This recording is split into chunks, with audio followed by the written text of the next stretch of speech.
The Remand Project is a coaching and consulting firm specializing in personal and leadership development for adult Black males, seeking to break the vicious cycle of missed potential so that they themselves transform their personal lives, their sense of leadership to their families, and their legacies that they want to leave for business and culture. We destroy this cycle on two fronts. We confront both the institution and the individual.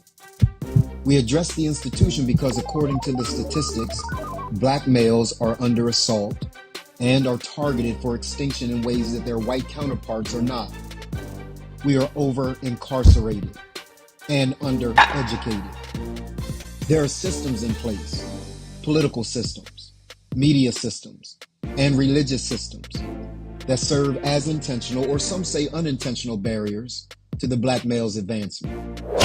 As a result, we work to raise public awareness about issues confronting Black males, promote healthy and positive images about Black males, curate spaces to share information and resources about programs, services, and support for Black males, support knowledge creation and dissemination around these issues, and provide a forum for Black males to both speak and act for themselves. We address the individual Black male because we cannot avoid personal responsibility. We are now overmothered and underfathered. We make bad social choices, and we avoid responsibility for getting ourselves out from under the social plight that we face. We will develop the moral compass and character necessary to face the adverse realities that are faced in everyday life. We live by the premise that even that which is not our fault is still our responsibility. In 2019, we answered the call to transform the culture one man at a time. Our society, our families, and men in particular are in a state of crisis. And the goal of the Remand Project is to curate the largest, strongest, and dopest community of Black males in the entire world. We then create awareness and action against the institutional and individual impediments that exist against the foundation of our culture and overall society, which is the Black male.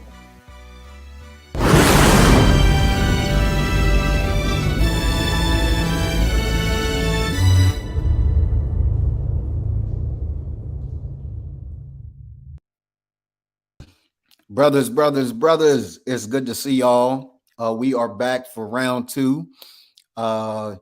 Today was from 9 to 12 early on. I got a group of dope brothers that are about to come on and share from across the country.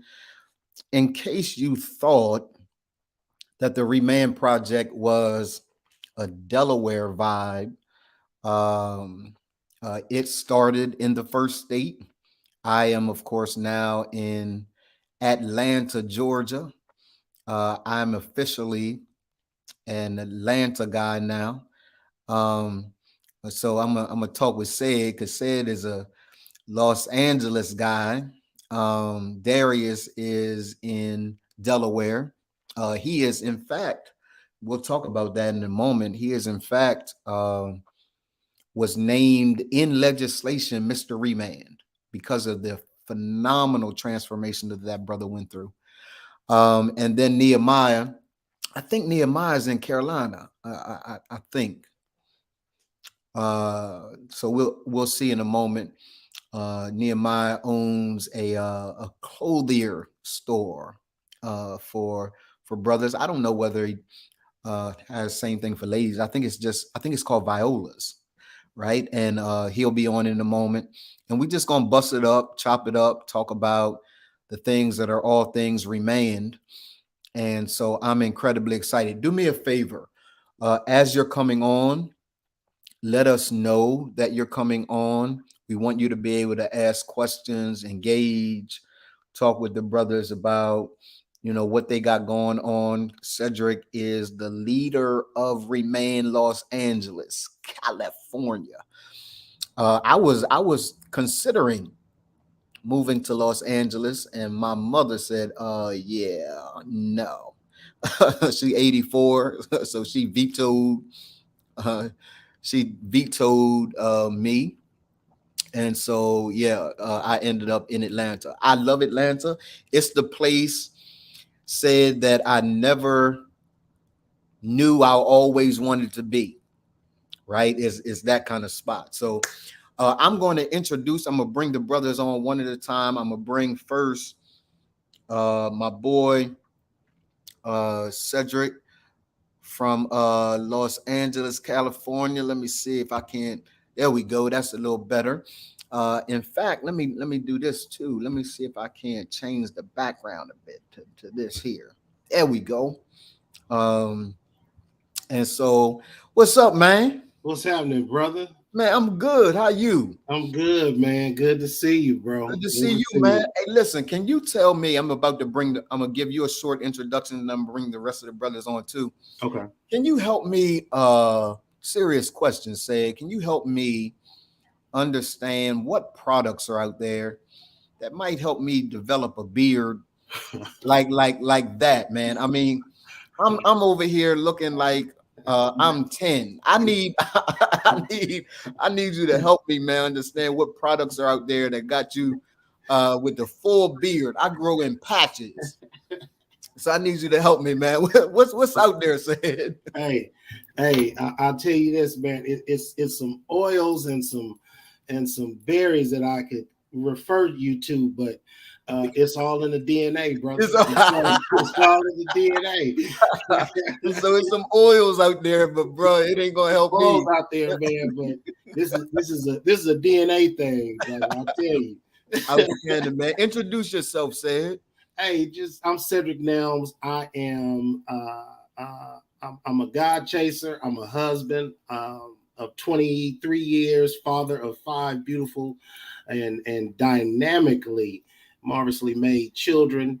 I am a pastor. I'm a community organizer, and just a dude that's out here trying to influence and leave his mark on this earth. Yeah. And leader of Reman out there. Yes, He kind sir. of handles Reman on the West Coast. He is the eyes and ears of Reman there in Los Angeles. Let me add this brother right here. That is, he come on with a vibe. Right. I felt that. I felt all of that. Yeah. Did you feel the thump? There was a thump. Exactly. I'm in the room, niggas. That's my boy Nehemiah Johnson, owner. Did I get it right? Nehemiah Violas. Is that right, man? Yes, sir. Yeah. Viola's men's apparel. Men's apparel. So you don't sell women's things at all. I can special order women's clothing, but we don't keep them in the store because I don't need nobody to have to zip up and zip down, and I don't need them problems. Yeah, I absolutely get it, man. Was I right? Are you in California? Are you in Carolina, man? Or Florida, Pensacola, Florida. you're in Pensacola, Florida? Okay. Uh, and Nehemiah, that is close to Destin, isn't it? Right. Destin is like hour and a half from me. Okay, because we have an event, a end of the year SWAT kind of time with our team in it was going to be in Destin. I guess not going to be in Destin now. We owed them an event, but COVID canceled it, so they haven't bothered me to kind of set up another event. You know how hotels are, right? They said, well, you can cancel, but you got to set up another event. They haven't Right. bothered me, so all things Atlanta. I'm That's gonna fine. be in Atlanta. But tell everybody about yourself, man, and then I'm gonna invite Darius on. Well, my name is Nehemiah Johnson. I am. Let's see. We call it an all-purpose Negro. Let's see. Um, I am a a preacher, fourth generation. I am a business owner. I own the only black-owned menswear store in my city. Wow. I, I am a veteran. I'm a father of 3. I'm engaged, so I'm about to be a father of 3 plus 2 is 5 kids coming up here in August. Let's see. I do some of everything, anything that need to be done. Low key handyman, hood prophet. I mean, whatever it is, I can pretty much put my fingers on and get it done. Pliers or profit, it don't matter whether you need to use the pliers or the prophet or be a prophet. You able to do it? Is that right? Yes, sir. When you come in a family like we did, had to be resourceful. So Yeah. you had to learn how to make money. You had to learn how. I mean, so you went in the neighborhood and cut grass. At 7 years old, riding down the street with that gasoline can and that push mower. Hey, we got to go make it. Yeah, and we're gonna talk. I'm gonna give you an opportunity to talk about that, Nehemiah, man, because one of the things that I think we're missing in today's society, bro, is that kind of work ethic passed down, right, to the younger generation. Boy, they the generation, go get me a meal, do it for me. I ain't grow up like that, man. I was out of the house at 18 and I ain't never go back, right? My mom equipped me. My dad did the best he could for the length of time that he was on the planet. You guys have heard my story. My father died of chronic alcoholism. So he didn't live a long life, man. And so, my mom prepared me, but the way these dudes set up now, boy, these dudes, man, they that whole go out at 7 and shovel snow. That's what I knew, right? I know said you don't know nothing about no said you don't know nothing about no shoveling snow. No, And Nehemiah said, I Me don't know. either. No, Not at all. We cut that grass though. I definitely know about that grass. so yeah, man. An exciting conversation we're about to have. To both of you brothers, happy Remand Day. Remand Day was established in 2019, June the 1st, 2019. The state of Delaware, the city council, Newcastle County Council, determined as a matter of law, because I don't want anybody to think we just came up with this by ourselves. As a matter of law in the archives of the state of Delaware, June 1st is Remand Day, right? And it was designed to bring awareness to the plight of Black men, right? We are really overlooked as it relates to resources. We're underdeveloped as it relates to us taking responsibility. And there are a plethora of resources, Nehemiah said. There are a plethora of resources for our sisters, a lot of resources for young people. Man, hell, there are a lot of resources for the LGBTQIA plus community. But when you start asking questions about where the resources are for Black men, there are none. And so we developed this with an understanding that somebody had to speak to the needs and the responsibilities that we have as Black men, because I believe that the foundation of a strong society is the Black man. If he's not strong, the rest of it's a wrap. And we have seen that even in our society today. Before I bring Darius on, Darius, are you able to get on camera, man? Because I don't want to bring you on with that like that. So you have to let me know whether or not you're able to come on. So when you come back on screen, bro, I'll bring you on. So let's kind of let me see if I let's talk about. Said, I want to begin with you, man. You're out there in California, and I'm interested to hear the same thing from Nehemiah as he just kind of walks us through the store. He's going to walk us through the store. He's going to talk about excellence as a Black man, because, man, I am tired of seeing the asses of brothers walking down the street. My son, hey, Nehemiah, let me tell you what happened. My son, my youngest son, Hunter, he's older now. He don't do it anymore. But he came down the steps, and his pants were down on, so I touched his ass. I touched his behind, like, let me squeeze your behind, man. He's like, yo, what you doing? I said, you must like me. Right. You showing it to me. You showing it to me. you clearly is like, yo, dad. That's like, okay, then if you don't like, if you're uncomfortable with me touching you, be clear about how uncomfortable I am watching you. Right? Let's and he's never done it since. That's my dude. That's my guy. It's like, yo, what's wrong with you, man? I'm like, I'm just saying, you clearly like me. So I bring that up to say this. It seems like, said, that what's happening in Delaware and Atlanta is also happening in California. It's also happening in Florida. This is not specific to any geographical area. In fact, I would suggest to you this. I've known this and seen the data. This ain't even an American issue. Right. The brothers in Africa, the brothers in Europe, this is a global issue that all of us on this live are attempting to kind of tackle. Talk to me and couch your comments, said, with regard to how Black men are or are not showing up in one of the most famous towns in the country, and that is Los Angeles, California. Well, I mean, I think how I see it is, I think that you have, and I know this is probably the same for Nehemiah.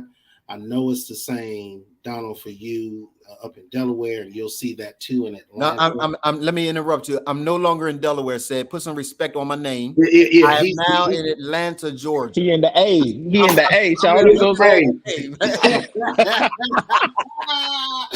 He in the A now. Okay.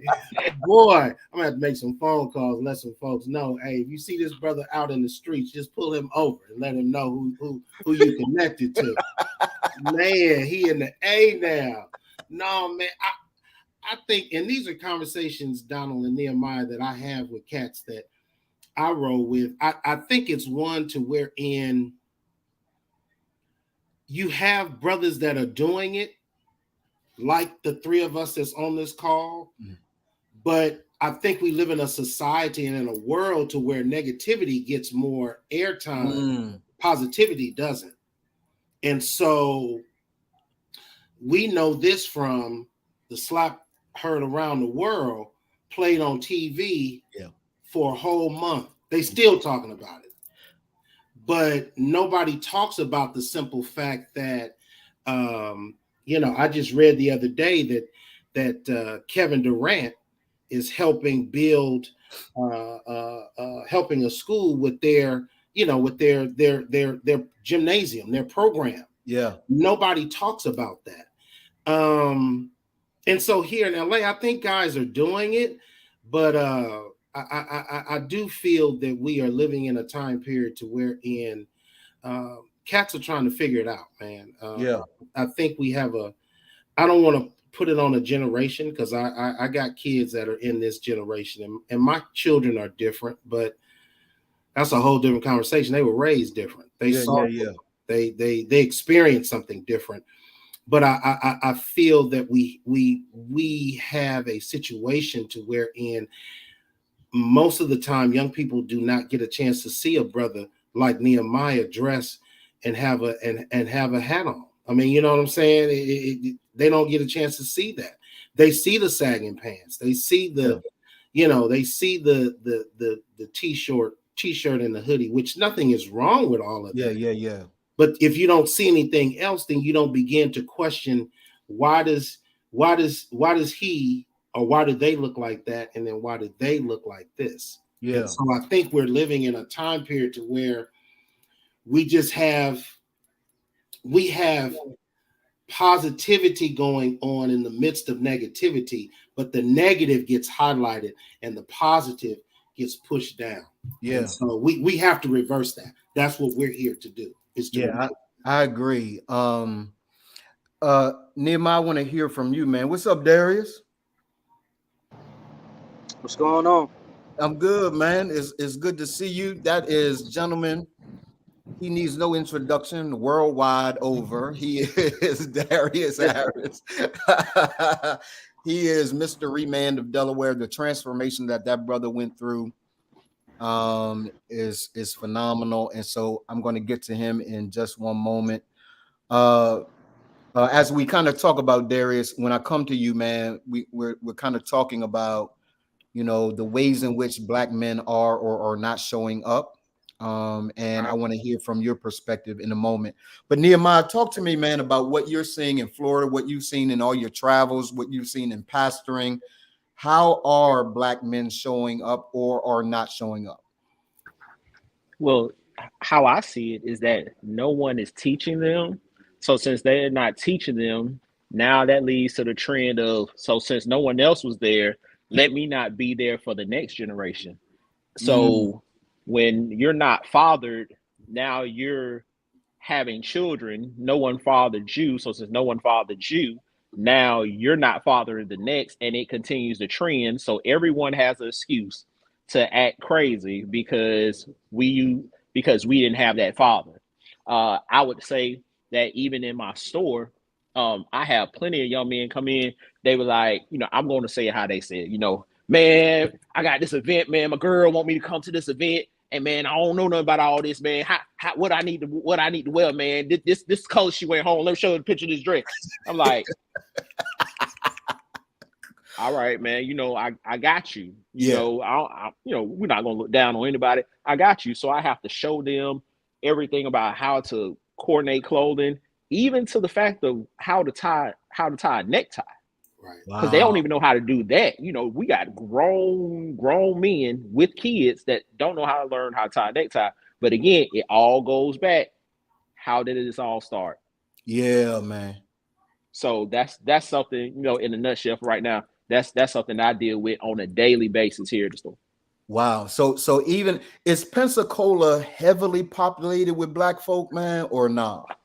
Yes, It is. heavily populated with Black people. This is the home of not just me, but we have Emmett Smith is from here. Okay. Mhm. Roy Jones Jr. is from here. Derrick Brooks is from here. Justin Gatlin, Trent Richardson, a lot of stars stuff are from here in the Okay. city. I do remember, man, Roy Jones Jr. I Pensacola, Florida.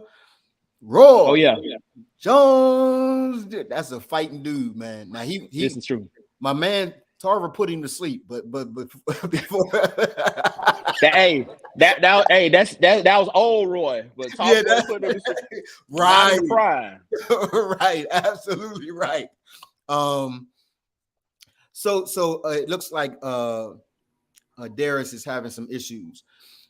So here's one of the things I wanted to talk with you guys about, and said when I asked you to come on and talk, right? I talked to you. I said, hey man, we want to talk about the responsibilities of Black men, right? And we also want to talk about kind of the rights of Black men, because it's nuanced. If there's anything that I have learned over these last 3 years, is that the Remand Project has to be both about the individual and the institution, Mhm. right? That there are institutional impediments that exist, that are attempting, at least. Black men are the most brilliant, resilient people on the planet. You can't beat a Black man, right?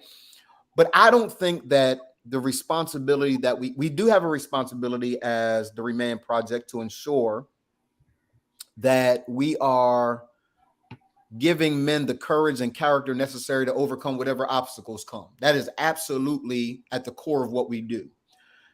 At the same time, we have a responsibility to make sure that the institution, child support, incarceration, right? Those things that heavily affect Black men, we have a responsibility as men to address the institution as well. Mhm. So we, as you know, said we've been heavily involved, heavy-handed on the personal responsibility piece, and we still are. But we also understand that we've got to call the institution on the carpet. Yes. The media images that you were talking about, right? That nobody talks about. This one school, I think it's in Chicago, that has 100% black male graduation and all of them go to college. Nobody talks about that. Yep. They want to talk about Chicago when they shoot them up, bang, bang. Right. But nobody wants, right? So that's an institution, the media institution that we got to put pressure on. Policy institutions we got to put pressure on. You understand? So that's a bit of a turn that Remand has taken, because I think we have to do and both and not either or. Talk about that a bit. No, I think you hit it, man. We have to we have to do. It's not an either or; it's a both and. Yeah. And so we have to do those things that allow for us to, I call it, and you know this from working out. Yeah. Sometimes you got to push, and sometimes you got to pull. Yes. And sir. So we have to push the narrative that is different than what is being presented, and we've got to pull the other brothers to come and go with us. Yeah. And so it has to be this deal to wherein we learn how to. I teach a program on the cycles of life. We've got to learn how to be disruptors, but we also have to figure out how to, during the disruption, to rebuild at the same time and then begin to release into society. Yeah. And so we've got to disrupt how society reflects us. And we understand that that's systemic. We understand that that's been a systematic dismantling of Black men, because they understand that the true essence, as I heard a guy tell me at the gym, if the man falls, the city is destroyed. Oh, absolutely. Absolutely. So, yeah. That's what we have to do. We have to be disruptors of society, disrupting to show something different. But then at the same time, we got to rebuild. That means we've got to rebuild ourselves. I've got to learn how to help Nehemiah rebuild, and Nehemiah's got to help me to rebuild, so that then once we get released out into society, then the Nehemiahs, the Donalds, the Dariuses, we've now been deputized to go out and find other brothers that we can bring in that are disruptors, that can be rebuilt, that can be released. Yeah, I want to take that because Nehemiah has to go in a couple of moments. He's got another meeting, and I want to, Nehemiah, let's walk around your store, man. I want you to couch the conversation with us, because something just said just hit me, right? How do we use personal excellence, the way that we dress, as a means of disrupting what has become the norm in urban spaces, right? Do you think that the way that you dress, the way that perhaps you're calling me to dress, said to dress, and Darius to dress, could serve as a disruption to what is normal in our society now? Of course I can. I mean, because just like how I said was, just how you all were talking about earlier, I think you talking about, Don, about your son with his pants sagging. That alone will change a situation depending on how you dress. Because if just as a man, I have two daughters, one is 22 and the other one is 17. So if you come to my house to get my daughter and you have on where I can see your drawers, or they down next to your knees, if you come that way to my house talking about some what up, I'm coming, is no. It's what's not up is you picking up my child. You go back to where you belong and get it together and try it again, because you ain't picking up my daughters like that. Not at all. Right. I mean, because this is how you present yourself. This is what people see. Because of course you can be the most articulate person. You can have more degrees than a thermometer. You can have all of these things. But if the first impression is what we see. Yeah. Before you open up your mouth, I'm looking at you. Yeah. So those type of things that we talk about. So the quick version of this, and I wish I want to come back on for real, because Steve Harvey came out with this this video a couple weeks ago about the suits that every man needs, and he listed a lot of different suits. But I'll say this: the first 3 suits a man needs to wear: black, gray, blue. If you get those black, gray, blue, not a light blue, more of a navy bluish color, those 3 suits, then you can get a white shirt. I'm particular with white shirts, white dress shirts. I'm very, very particular with those. I love white dress shirts. But if you do a white dress shirt, a gray dress shirt, and a black dress shirt, you do those 3 shirts, you can mix and match those suits all type of ways. Because this is what happened to me.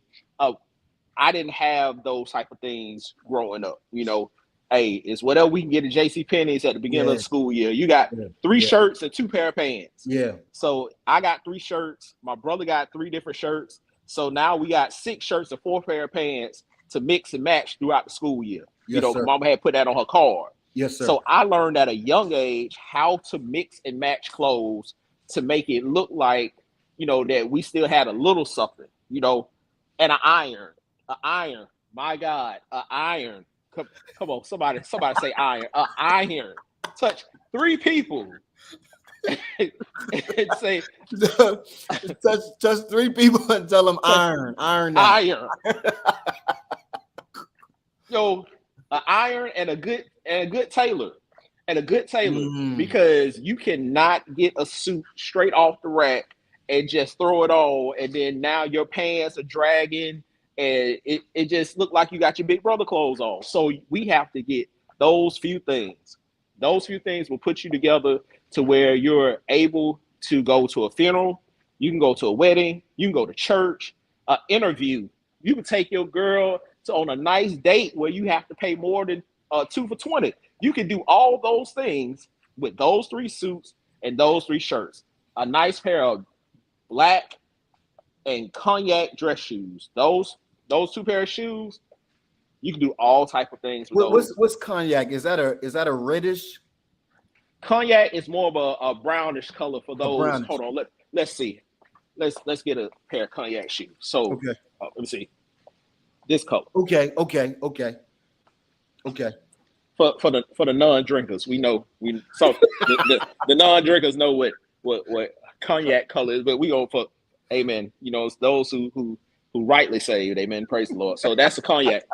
So a cognac shoe, that is this shoe right here is considered cap toe.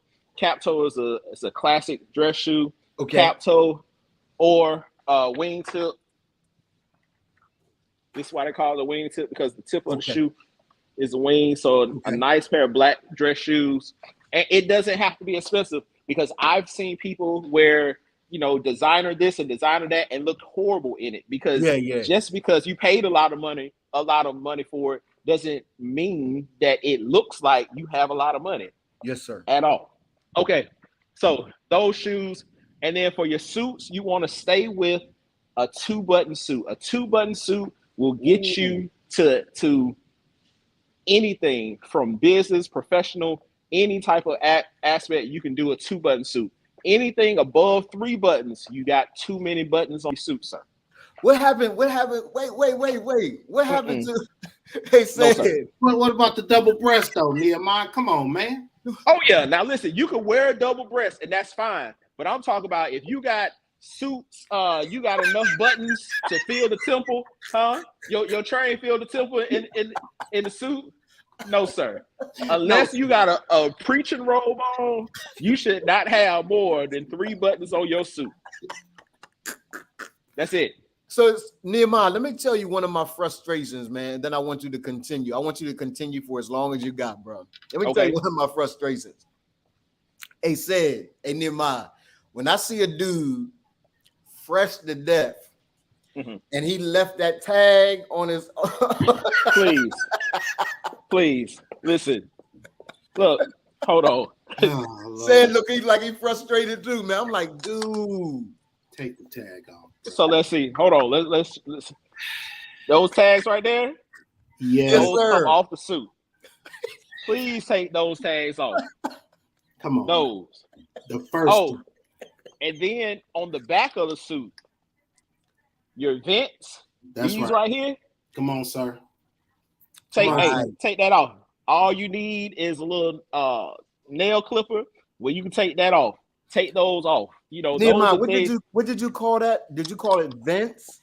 Right, vent. Yeah. So Okay. they call it a vent because of in between it. Okay. Okay. So that's why it's considered a vent. Okay. So this is a double vent because it's one on each side. Then you Okay. have your single vent suits where it's just in the middle.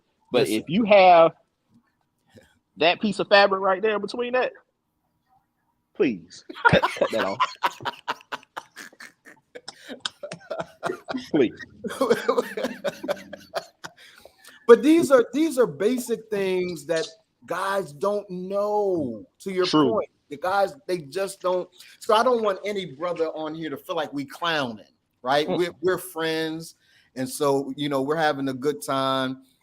But there are a lot of guys who don't know how to do those very basic things. And then Nehemiah, let's talk about this too, man. Just because you got a suit off the rack, you still need a tailor. Amen. Right? You still need a tailor to be able to fit that suit to your body type, so on and so forth. Can you talk about that for a bit?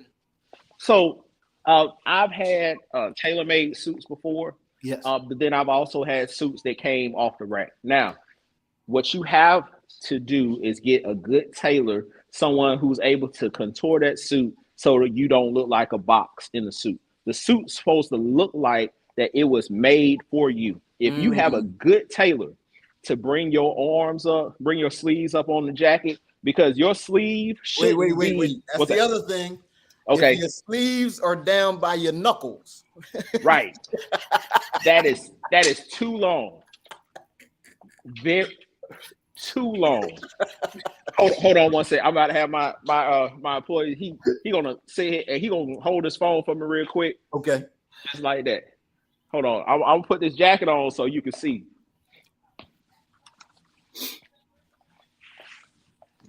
Now, this jacket right here, if it's down here like this, there you go. Thank you, sir. That's too long. Too long. It's too long. Your sleeve should go. I wear my sleeves at my wrist. That's right. Okay. Right at my wrist. Okay. So if you wear it right at your wrist, if you're wearing a shirt that requires cufflinks, yes, like a French cuff shirt, yes, when you extend.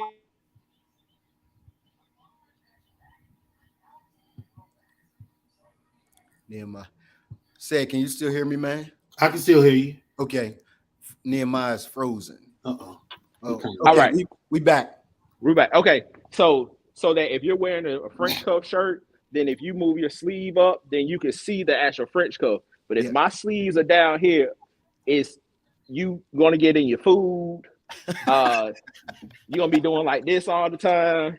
Like you on a Thriller video. I don't know what you're trying to. You trying to hide something? I don't know what you're doing.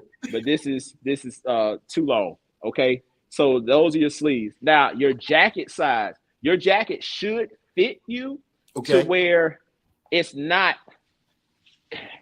It should look like you have on shoulder pads. Correct. Right. Okay.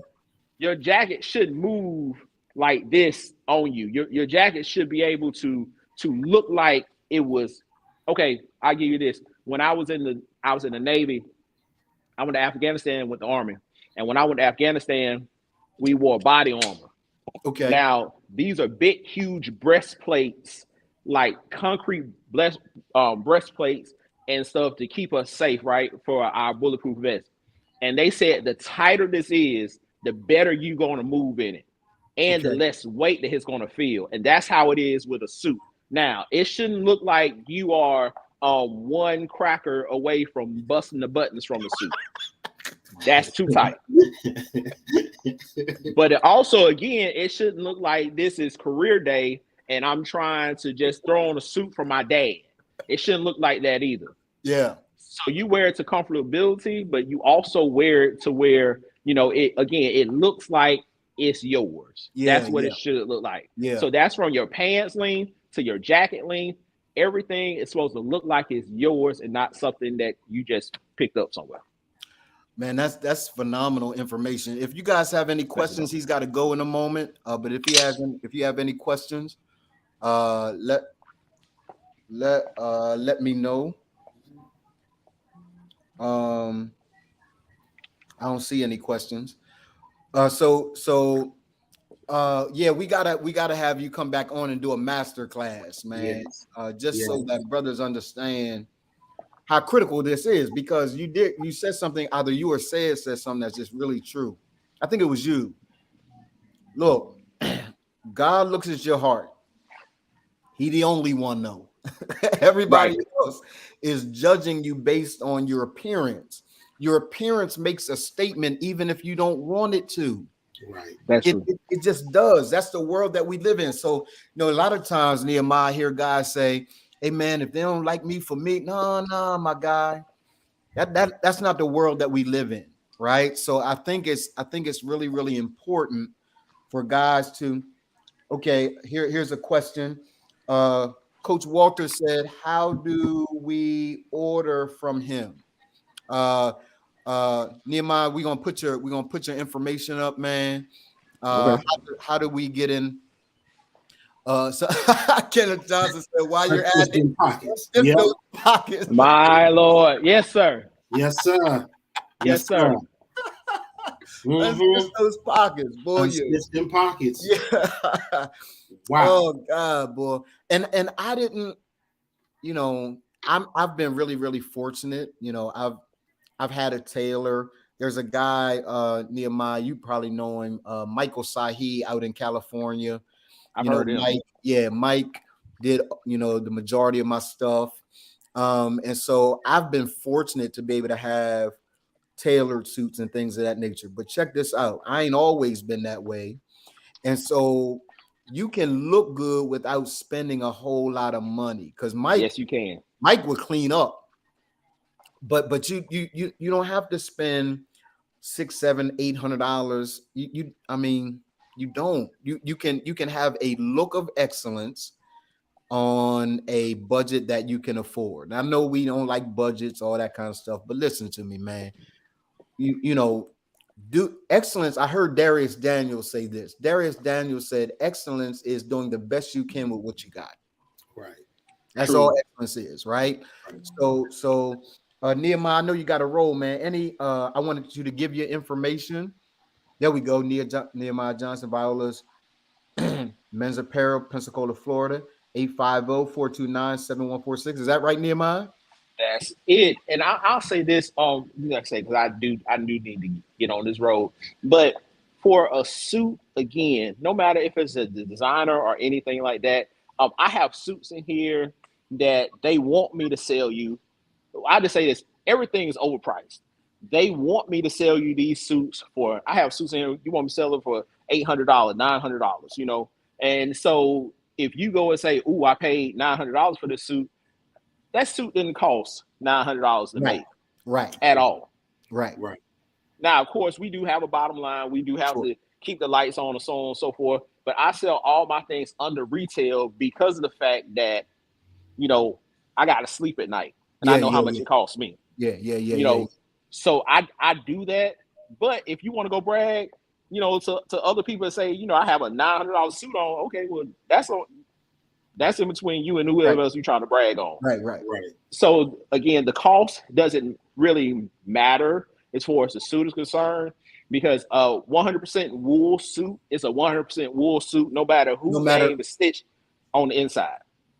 Yeah. Hey, Nehemiah, do me a favor. I know you got to go, man. That's why we got to bring you back. I promise you we'll do it a couple Fridays. Any Friday coming up that you have, we'll make this an entire class, right? But talk about Super 100s. Talk about fabric real quick. What we should be looking for, feeling for with regard to fabric. Okay, so your fabrics, when it comes down to suits, you have suits that's polyester. Polyester is your lowest grade of suit. Okay.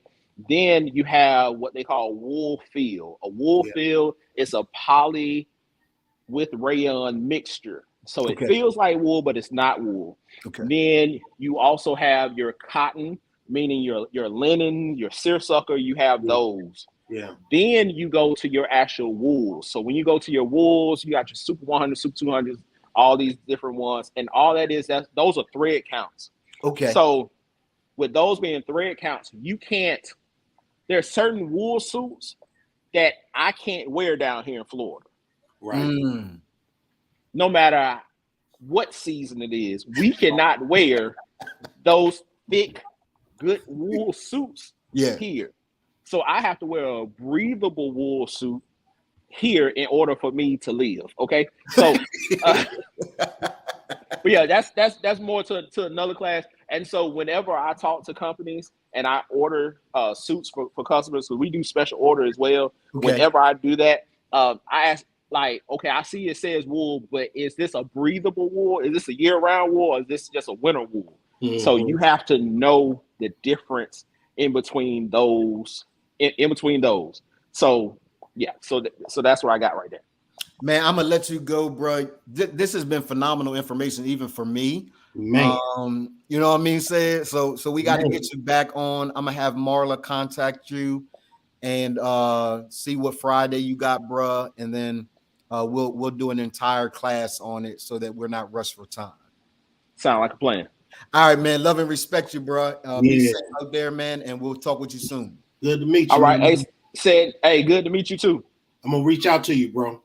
All right, do that. Okay. All right. Peace. Hey. Cut the tag off. cut the tag off the sleeve, man. Invent the jacket, man. Man, dude, come on. Yeah, it be again. You said it, and so did Nehemiah. Nobody's teaching us, man. Yeah, and we can't stop teaching just because a dude is an adult. Right. If he doesn't know as an adult in the same way that he didn't know as a child. So we can't feel like, man, you old enough to know better. Says who? Says who? And right? That's Says who? And that's why I say it's a process of we had a motto at Morehouse: each one teach one. So as you learn, you go and teach the other person, because it's certain things like with what Nehemiah was sharing. Man, I only learned that because I had a dad who liked to dress. I had a grandfather who liked to dress, and so I'm looking at them and emulating them. They're the ones who taught me that. I had an aunt who was into dressing and clothing men, and so she helped me as well about how, like he said, where your sleeve is supposed to be so that your shirt is able to peek out, venting your jacket, different between a double breast and a single breast, and all these different things, man. But that's because I was taught. So now I can teach my sons how to do that. And isn't that the goal? Said the goal is not to, and I know people disagree with me, but this is my philosophy, man. It's also the philosophy of the Remand Project. When I was pastoring, I ain't pastor women. I pastor men so they could pastor their own families. Yeah. It wasn't my job to tell that dude's wife what to do. Right. Or that dude's children. And I love mentoring. I love those kinds of things where we got mentors and things of that nature, but there's nothing that can take the place of what a dad should be to his own child, right? And so when we see that young men and young ladies are growing up and they don't have that knowledge, it's because dad ain't home. You can't trip on the child. I've chosen to trip on the dad. Like, hey, where you at, my guy? Right? Where you at? And what can we do to get you re-engaged with your family? Right? Yeah. That's the goal for me. Yeah, and it has to be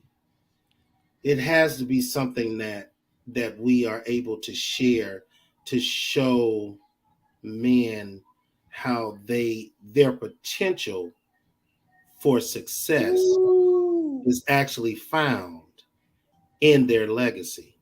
Oh, wait. Go ahead. Let me sit back like a child father and just let me let you drop that. Their potential for success is found in their legacy, which means that we've got to find ourselves as these planters, as farmers, to where we are planting seeds and we are growing trees, children, who will one day bear fruit that we may not get a chance to taste. Yeah, man. So my father has planted seeds that there is some fruit that he is seeing and he's tasting because of what he has planted. But there is some fruit he won't get a chance to taste because of the longevity or the limitation, the finiteness of his life. But he found the potential for his success in the legacy that he poured into. Yeah, and so man, that pulls you from the street. That pulls you from hanging out at the strip club. That pulls you from wanting to always run with the fellas, which is no problem because I hang with them. Of course. I got brothers that I've known over 30 years. We get together, we hang out, but our hanging out is different because we understand the potential for our success and we understand the purpose for our hanging out now is not to get numbers. It's not to do all of that. Our purpose now is to celebrate each other, love on each other, and to pour back into each other. So they said, I'm going to run this commercial. We're going to come back, and I want you to be ready to answer this specific question. Why wouldn't we, like as an organization, you know the vision, right? And you are fostering that vision in Los Angeles. We only deal with adult men. We have recently changed the whole 25-year-old piece. So we do allow younger men in now, but you have to be at least 18, 19 years old in order to enter Remand. But the question I want you to be able to answer, I know it, but I want you to unpack it. Why wouldn't we just do what everybody says do? And that is start over with the young people. Go back to where they 5 and 6. Just start over with that. I know why we start with adult males, but I want you to kind of deal with that in a moment. Okay. All right.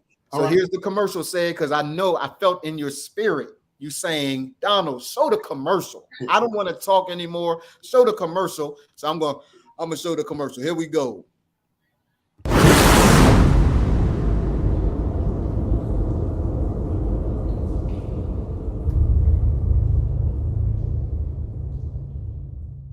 The Remand Project is a coaching and consulting firm specializing in personal and leadership development for adult Black males, seeking to break the vicious cycle of missed potential so that they themselves transform their personal lives, their sense of leadership to their families, and their legacies that they want to leave for business and culture. We destroy this cycle on 2 fronts. We confront both the institution and the individual.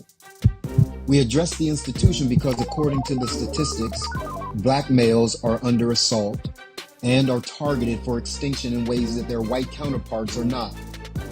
We are over-incarcerated and under-educated. There are systems in place, political systems, media systems, and religious systems that serve as intentional, or some say unintentional, barriers to the Black male's advancement.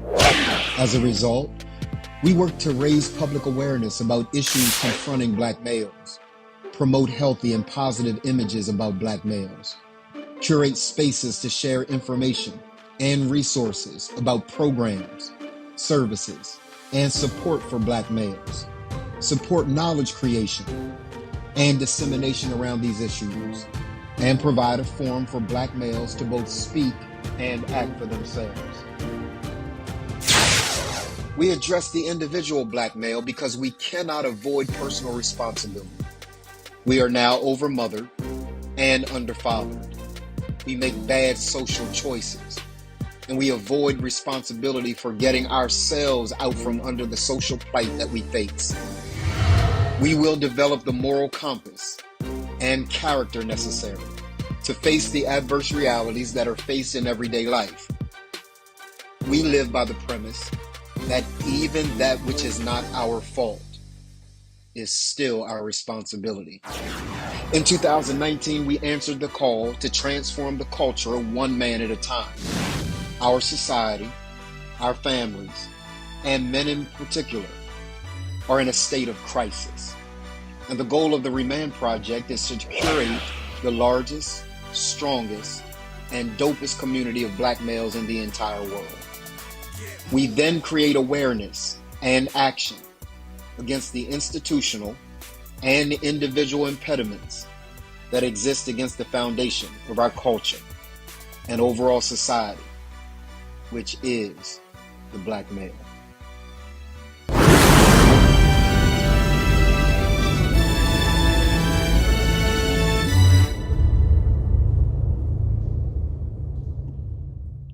Woo, say. Wow. Come on, man. Wow. You listen, man. I'm so proud of this organization. I really am. I'm proud of you for I'm just calling it like it is. Said you endured some growing pains. You know, every organization has growing pains. It doesn't matter where they are. Victor Grimes said dope. I love it, man. Thank you for showing up, bro. Yeah. And so, you know, you endured the said you endured the growing pains, my guy. Like things, you know, behind the scenes, we were scrambling. We would always present well, but we had to build, you and I, Ron Handy, Darius Harris, we built this plane in the air, bro. Right. You know what I'm saying? We saw a need and we couldn't ignore the need. Right. So we didn't have all of our ducks in a row. We certainly didn't have all of our ducks in a row in Delaware. So we couldn't have had all of our ducks in a row in Cali. But you hung in with us. Tell me why, Sid. Why hang in with a fledgling organization that is doing its best to get its footing? Why hang in, man? Oh man, because I mean, with anything, I think when you have that entrepreneurial spirit, and when you understand that everything has to start from somewhere, you get to a point to where you do not. I'll say it like this: to where you get comfortable with the tension, you get comfortable with the development, you get comfortable with the when you learn how to drive a stick, the herky jerky movements of an organization. But I don't even know how to drive a stick. I don't either, but I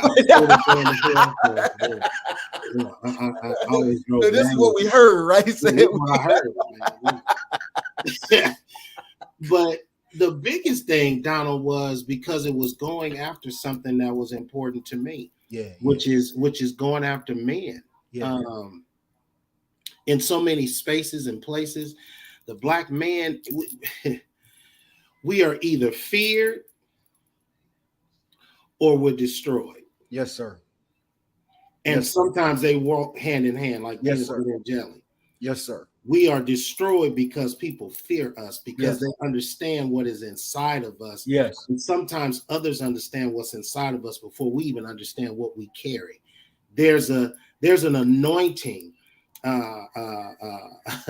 There's an anointing that we have. Clowning us. They clowning us. They clowning us, bro. They say, I got a stick right now. I got a stick right now. How you gonna be a grown man and you can't drive a stick? Hey man, get up off my Facebook page, man. I don't know how to drive a stick. Said don't know how to drive a stick. Oh man, I always had automatic vehicles, man. Come on, man. Yeah, man. Oh my God. Yeah, but no, I hung in there because I knew this was something that was good. This was something that was going to to be revolutionary. Yeah. And one of the things, Donald, that you shared with me early on is how this was going to be connected to those men who had gotten themselves in a position to where they were incarcerated and they were coming out. Absolutely. There was no program that I had heard of, Yes, sir, that was really transformative, yes, and had tangible yes, steps. yes, And I need folks to understand yes, tangible steps, because yes, we can talk in very lofty terms, yes, especially when you're an entrepreneur. You can talk in lofty terms, but it was tangible. It was something that men could sink their teeth into, yes. because it was dealing with the whole man and not just a segment of a man. Yeah, yeah, absolutely. Hey man, Bucci is a mastermind client. He said it's Bucci, by the way. I want you to know who's roasting you. he said, I'm not gonna hide behind Facebook user. I want you to know it's me I roasting want you. you to know who's coming. I want you to know Listen, who's I coming. don't know how to drive no stick. Man, nah. We didn't have one in the house, man. So I learned how to drive on what was there, man. Don't beat me up, Boosie. Don't do that, bro. Don't do that. Oh, Marlon said, even I know how to drive a stick. This is what happens. So once one person says it, then everybody Exactly. chimes in. Come And on, we just Marlon. got finished talking about highlighting the positive and Come on, not going on. to the negative. Come on. I thought Marla was my friend. She ain't Marlon, man. Marlon ain't nobody's friend, man. Marlon talk greasy, boy. That's my girl. Yeah, I see you, Bishop. We're gonna bring you on in a minute, man. Oh my God. So I have heard, and we've been actually challenged. I'm gonna bring Bishop on in a moment. Bishop Romy Coles, my boy from Cleveland, Ohio. In fact, I'm on my way to Cleveland for Father's Day weekend to share with his church there, and so I'm really excited about going to Cleveland. I used to go every year. He stopped inviting me. I must have said something out of pocket, which I'm known for saying. That's okay. That's how God created you. It's all right. Yeah. I'm known for saying right. I'm known for saying something out of pocket, right? That's why I roll with you, man. We always yeah, that's exactly why we roll. we always elbowing people. Bishop Coles always said, "Hey man, why you always got to talk like that, man? He be so frustrated with me, man. Why can't you use another word, Don?" Hey, that's my dude, boy. He rode with me through the darkest times of my life too.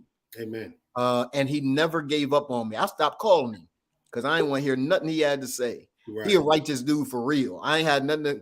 He a prophet. I ain't want to hear no prophecy. I want to hear no word. I ain't want nobody to pray for me. And so he just kept pursuing me, loving me until I was able to come back from that dark place that I was in. Yeah. Right. There's a chapter in my new book, the Remand book, that deals with the power of walking through the darkness. And you have to have a friend to walk through the darkness with you, man. Wow. Yea, though I walk through the valley of the shadow of death, I won't fear any evil. God's with me. But also I got friends that have been willing to be courageous enough to walk through dark periods with me. Right. And so that brother is one of them. I'm going to bring him on in a second. But Said, before I let you go, and you can hang out for as long as you want to, Said. Yeah, I do got to transition, but talk about the reason why we are after men, and for there are organizations that say, "Hey, deal with young people. Why men, man?" Well, I mean, I think we said it earlier, man. If the man falls, the city is destroyed. It's one of those things to wherein, I'm not going to be overly theological or biblical, but we see in Scripture how there are certain things to where when men are in place, movements took place. Now, Yeah, that doesn't mean that I'm such a I'm a male chauvinist that my wife is not able to lead. My wife leads, but I know that there's a reason why when we were brought to the shores of these alleged United States of America, that they systematically took men away from their families. There's a reason why they separated us. That's a strategy. That's a strategy. Yeah, man. That's a strategy. Yeah. Because when we were where we were originally birthed, ancestors. Yes. We were kings and queens. And sometimes we use that very loosely, but we were royalty. Yeah. And so when we got to these shores, we had to separate us. Yeah. Because that was a systematic way of dismantling the family, because they understood the power that comes from a man and a woman, a black man and a black woman being together. That's a force that is insurmountable, and they didn't like that. And so that's why I feel we go after men. Men are going to be the ones that will lead us on, because there are men that are leading us now. Like you said about the school in Chicago, that I think is beautiful. The institution that I came out of, the Morehouse College, is a curator of black men being trained to lead and to be in position, in the rightful position of where they need to be. And other HBCUs and other other schools of academia as well. But really, we go after men because the men are who's going to lead us out of this thing. Plus, Donald, I think I can say this, and Bishop Coles, Brother Sellers, where I was, man, at 16, where I was at 26, where I was at 36, and where I am now that I've turned 50 over a month ago. I ain't where I was when I was 26. As a 50-year-old man, my mind is totally different than 26. 26, I was trying to chase it. 26, I was trying. What's the it? What's the it, Zed? For those of us that are a bit impaired, what's the it, man, that we talking about? I was trying to find rich soil. I was out here trying to find it, man. Look, ain't no need to cut corners. I was out here trying to, what they call it, we call it ding dong ditch. We was hide and go get it. We was trying to hide and go get it at 26.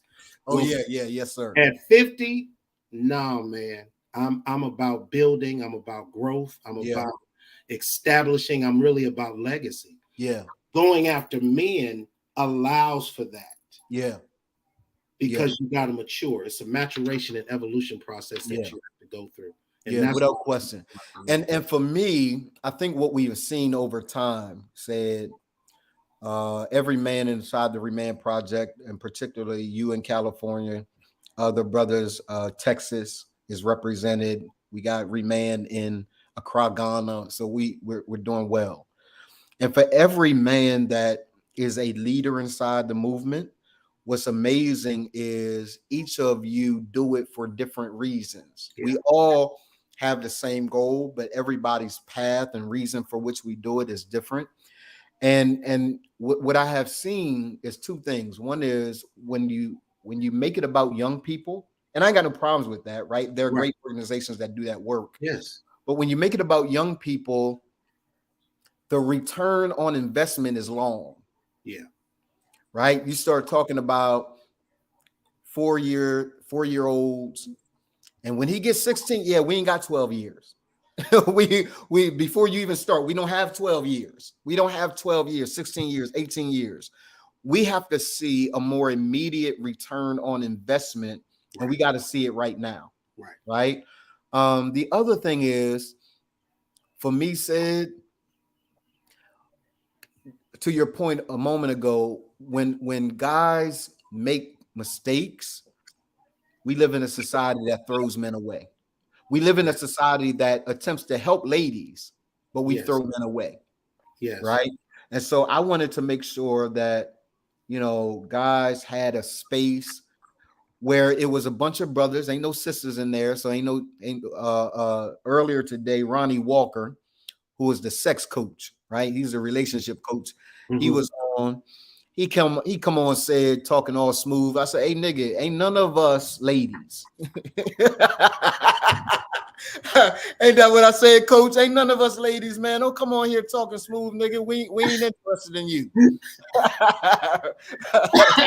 You start laughing, right? So for me, there has to be a space where men can be men, where we're not trying to impress a sister. We ain't trying to holler at a sister. We ain't going through all of that. You know, we're genuinely attempting to be better men.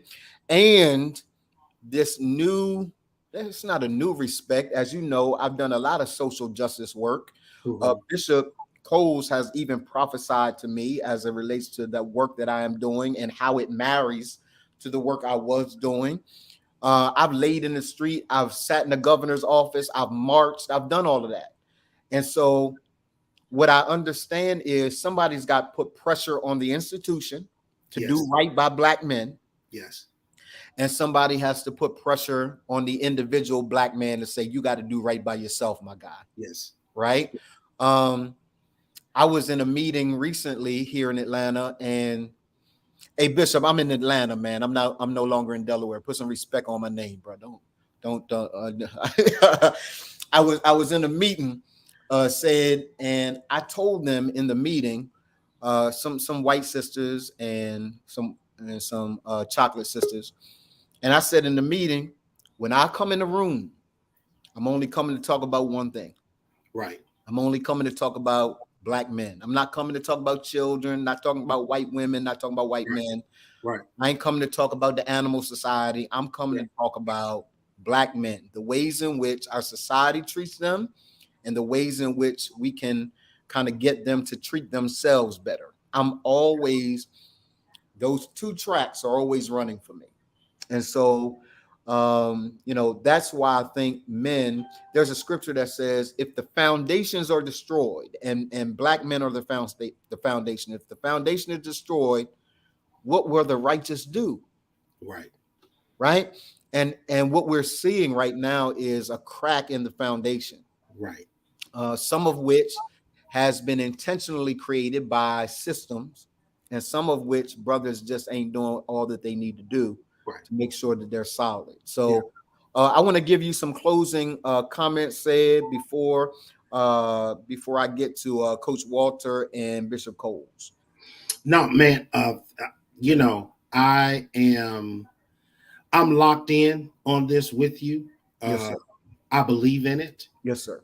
I believe that this is what we will need to move forward as we move into a space to wherein, and I know Bishop Coles is going to hit on this, but we're moving into a space to where God is reorganizing and rightfully turning the world right side up. Yeah. So he's putting things in order. And right now we're in the middle of a shift to where God is realigning the earth the way that he wants it to be. Yeah. Now there's chaos. There's going to be chaos. Yeah. Mass shootings. It's going to be chaos. Voter right taken away. It's going to be chaos. Yeah. Agendas and power, because you can't take power you can't take power and not have a fight. Yeah. Power without a fight. So God is doing that. And I feel like we're in that lane that is going to move very smoothly. Despite the chaos that we see in the world, because we're going after what God is moving toward, which is for us to get this thing right and get the Black man back in its rightful position in the earth. Yeah. Here's what's amazing, bro. Anytime, and you're right. I'm sure Bishop and I deal with this, and then of course Coach Walter is coming to talk about the physical transformation, right? Because I'm down 34 pounds. I'm gaining now because I couldn't get my body out the burn cycle, man.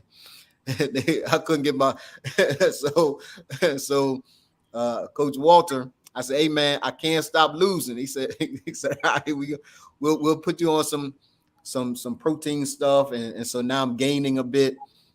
And so, you know, I'm going everywhere naked. I'm going to church naked. I'm going to the grocery store naked. I'm going everywhere naked, right? So everybody can see this work I put in.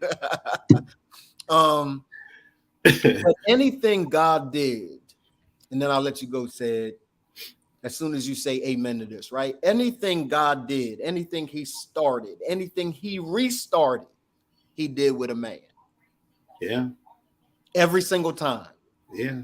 Right? So every single season that God had to start over, he did it with a man.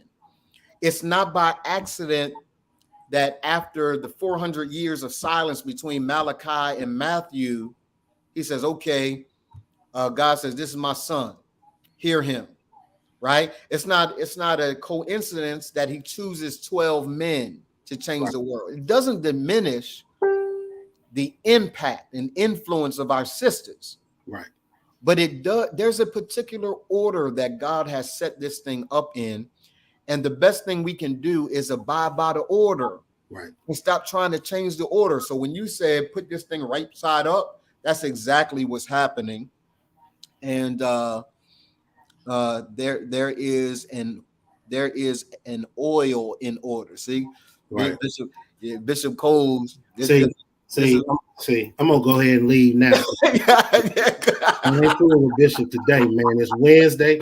This brother ain't gonna have me up here in my Shonda, boy. He ain't gonna do it today. I got that. Yeah, man. He gonna do it. You know what though? Yes, I sir. will say this.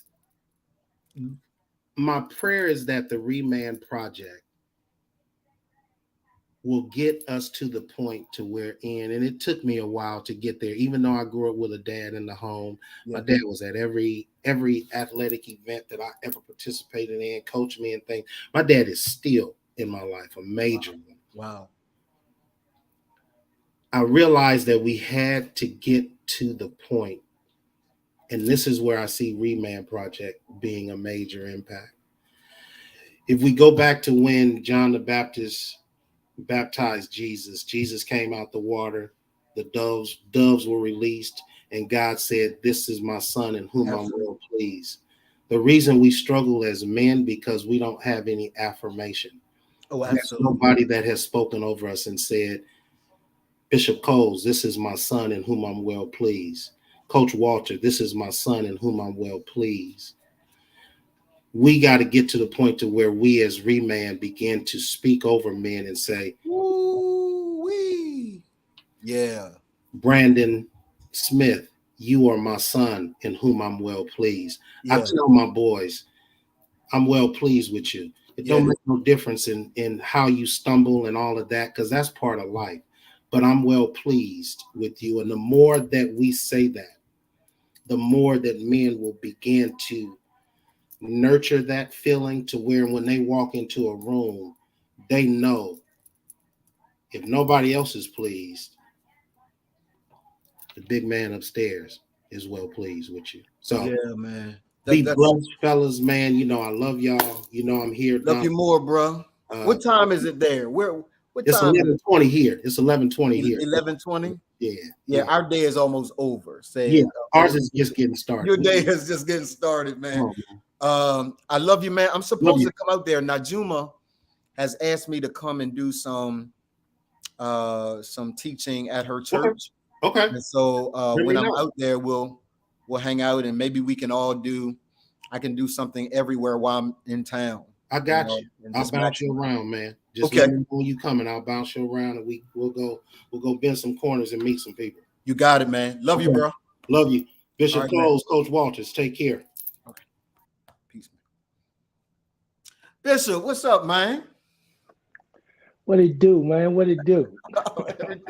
Everything is well, man. I'm doing. Why you gotta come at a brother like that?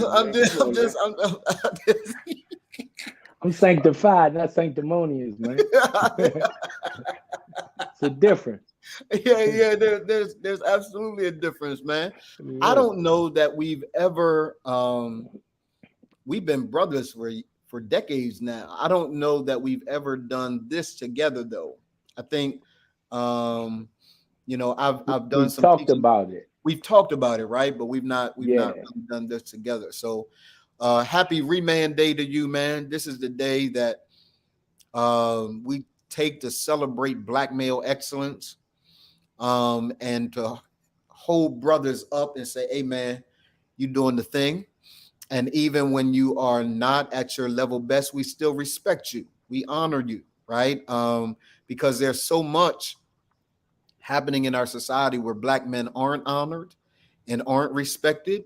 There's a difference between being respected and being respectable. I'm going to give you respect because you're a man, right? And I'm going to work on your ability to be respectable. There are some decisions that you're making that aren't necessarily good decisions. I get that, but I'm still going to respect you, right? And so happy Remand Day to you. Happy Remand to Coach Walter Sellers. That is my coach. You see, our bodies are just similar, Bishop. I mean, the ways in which our bodies just. So this isn't, this isn't. Coach laughing down there, man. This isn't by accident, man. All this here is the result of the work of Coach Walker. I think he looking at us like they working their faith for sure. They walking by faith for sure. Oh man, it's good to see y'all, brothers. Thank y'all for coming on and hanging out with me. We're going to be talking about in this segment. We're going to be talking about two things in this segment. One is, Bishop, we're going to talk about Cleveland a bit, how men are showing up or not showing up in Cleveland, Ohio. But we're also going to talk about men in the kingdom, right? You know my stance. I really adopted a portion of this stance, not just from Miles Monroe, right? But from you. I remember hearing you say, man, this ain't church stuff. This is kingdom stuff. Yes, sir. Right. And so I want to talk about that a bit. And then of course, I want Coach Sellers. He is a contributor to the Remand book. He's got a chapter in the Remand book that says you can't out-train a bad diet. I don't care what you do, bro. You can't out-train a bad diet.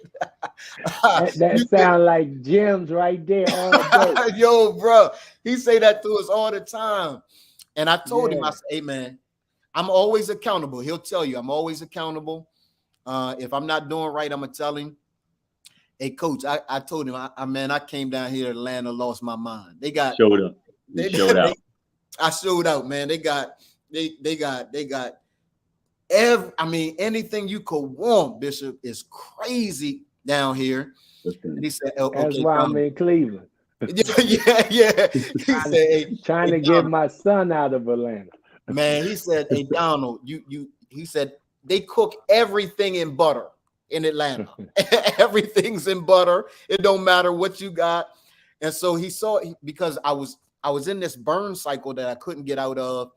And so he put me on a new regimen, heavier weight to lift, and then this protein. And he said, looks like my program is working, man. You're gaining, you're picking up weight. I said, yeah. I don't know how much of that is the protein. How much of that is this chicken I've been protein eating. Mix. Is that protein mix of that protein and some mix. Chicken and some other proteins mixed into that regimen?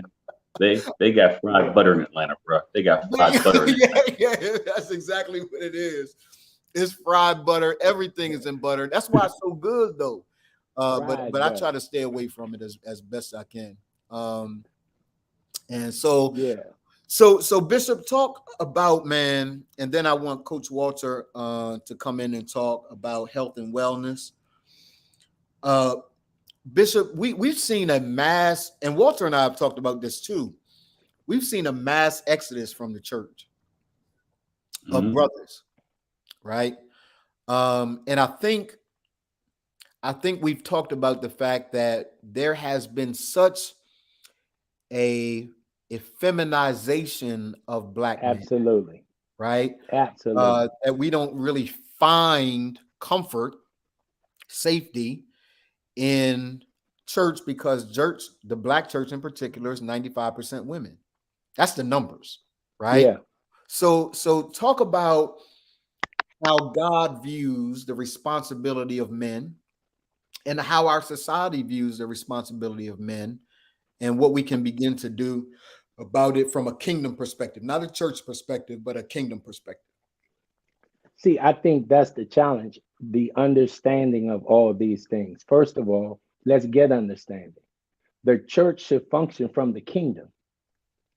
It is the system and the functioning system of the church. But the church has been functioning like the bride and according to being the bride. So it's feminized because it's conforming to the world. The world is becoming a dominant feminine place, and it's out of order. It's not about the woman or the wife or the girl is depreciated at all. They have been overcompensated in their struggle. So now they've taken their struggle, minimized our struggle, and now everything is about the woman, to the point now the man, if he's too masculine, uh, is not acceptable.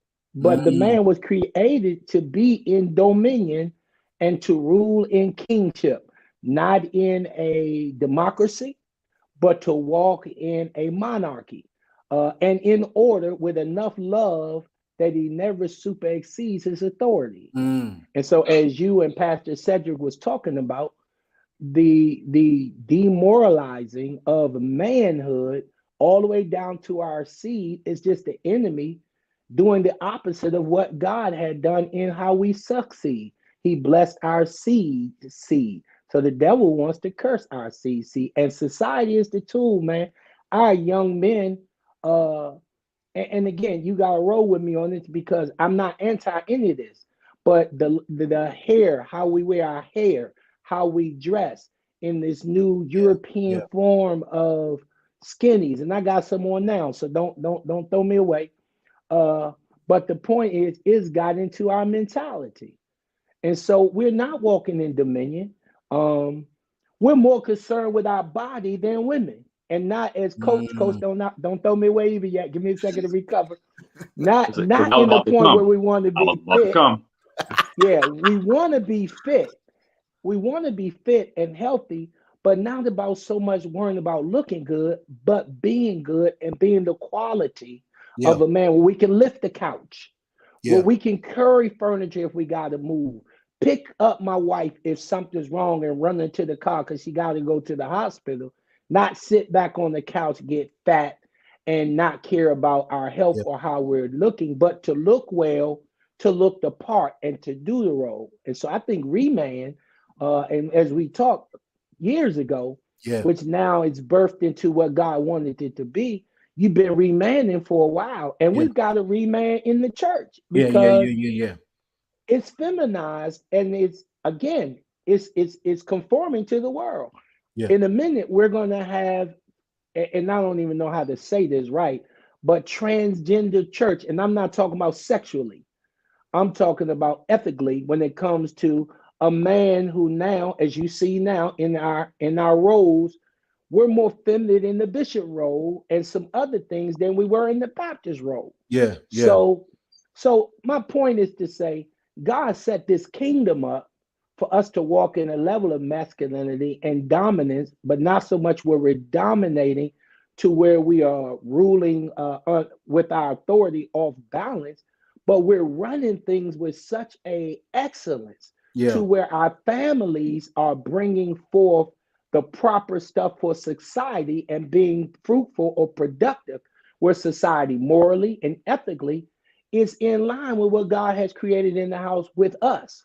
yeah, So yeah, I'm praying all this making sense because that question was loaded, yeah, uh, and my mind is loaded with those concerns yeah, because if we don't get back in our place, there's going to constantly be a misplacing of everything in the world and society. Yeah. Because God made things in a order. And that's what I meant by there's an oil in order.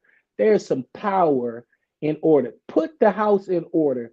A husband, a wife, a child, the man being the man, the woman being the woman, the child being the child. That's what you call perfect. It's not about there is nothing that's missed. It means it's maxed out what each person's role and ability is supposed to be operated in. So that word perfect means right. Yeah. Yeah. It Yeah. means correct. Yeah. And so when it's correct, everything starts functioning correct. I'm praying that made some sense.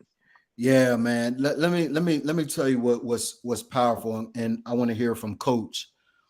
You said something that is actually something that Coach and I believe as well, and that is it really doesn't begin, Bishop, to your point, with the external man, right? This ability to look good. It begins with an internal man. Yeah. Let me tell you one of the things that Coach said to me that kind of blew my mind, but not really. He said, Donald, my primary client is a woman. My primary clients are women. Brothers got so much pride that they think they know what they don't even know. Ain't that the truth? All right. So the struggle is not whether or not a guy wants to really look good.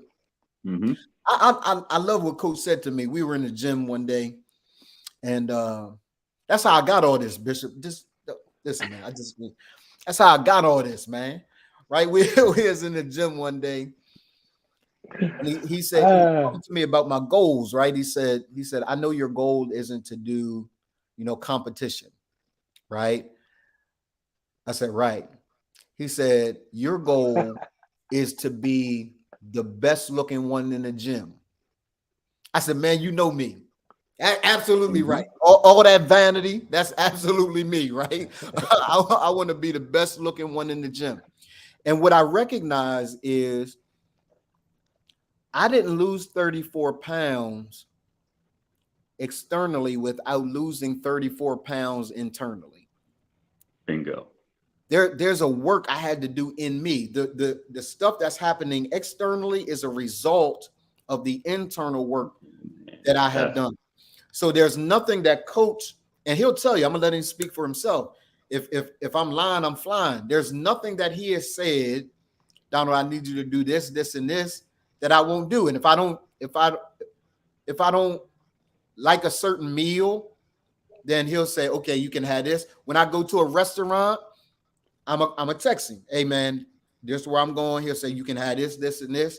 I always try him, Bishop. I try him like, hey, can I have this? He's like, nah, Negro, I didn't say you could have that. I said you could have this, this, and this, right? But what is it, Coach? What is it, Coach Walter, man? What is it that is keeping men from really walking in and locking into that level of success with regard to health and wellness? Hey, let me throw this at you, Coach, before he say this, because this is something my pastor said to me, and I want your pushback when you add this. This is what she said that changed around. I was about 300 some pounds. And one day while she was here, she said, man, your weight does not match your wisdom. And you too smart to be this doggone good. And that's when I recognized I was in pride because I thought I had it going on. So with what you're saying, please kind of address that, because that inward part, man, how can we be this smart and allow ourselves to be this not smart in our health? So first, Donald, thanks for the opportunity. I really appreciate it. I love spreading my word and what I think is my gift. I found that men in particular don't like to hear that they suck, right? Men don't like to hear that they're not doing something right. Donald's first words to me when we first met back in December or November, this Negro said to me, I ain't afraid of you. That was his first word. Yeah, you know what Those that's were his about. words. And we got together and we worked together since then. And I told him that if you do what I asked you to do, the success will come. You have to be willing to break the internal man and bend to what I'm asking you to do. I am not the best in the world at what I do, but I'm the best that you know. So let me do what I do. Wow, wow. Whoa, don't pass over that. That's so good. I ain't the Yeah. best in the world at what I do, but I'm the best you know. That's right. Absolutely. I'd be a poor businessman if I didn't say I wasn't good at what I did. But I know that there's probably somebody better. But the hardest part for men is to own the fact that there is another man that is better. Period. Full stop. Wow. Donald said exactly right. We're in the gym. I said, your goal may not be to be on stage, and your goal is to be the best looking in the gym. I didn't tell him the other part of that was as long as I'm in the gym with you, you'll never hit that status. But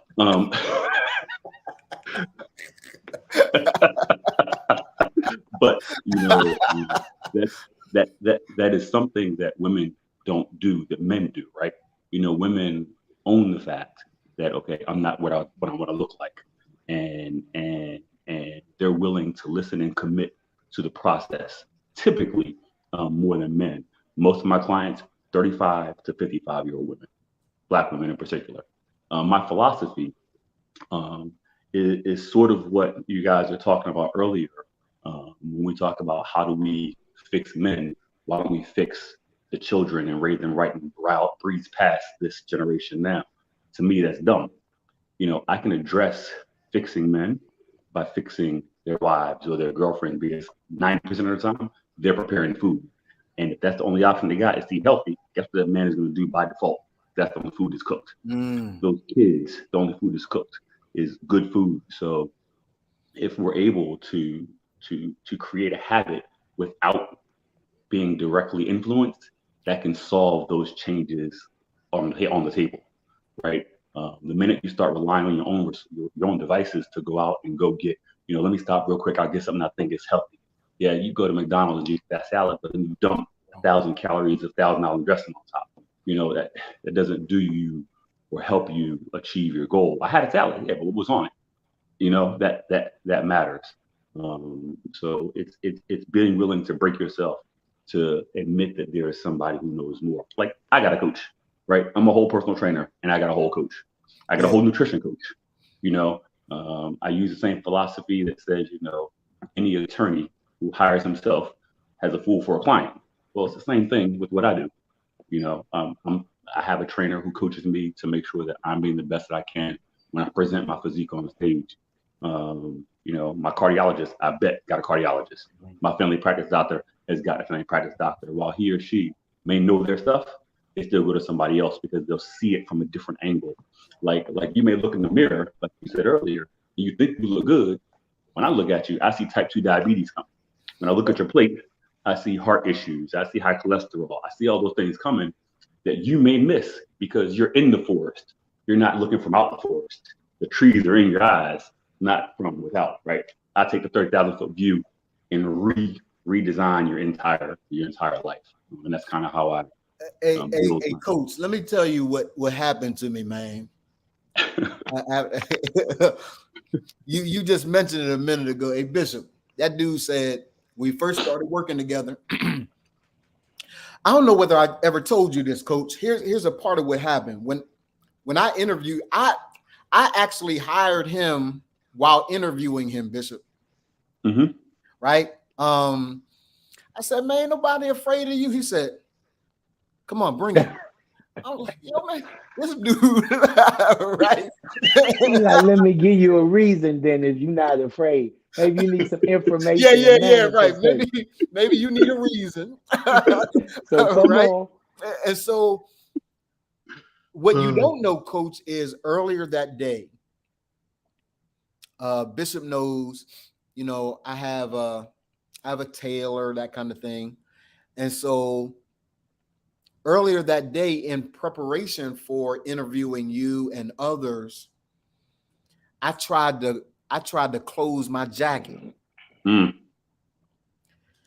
man, I couldn't close my jacket over my stomach, right? Mm.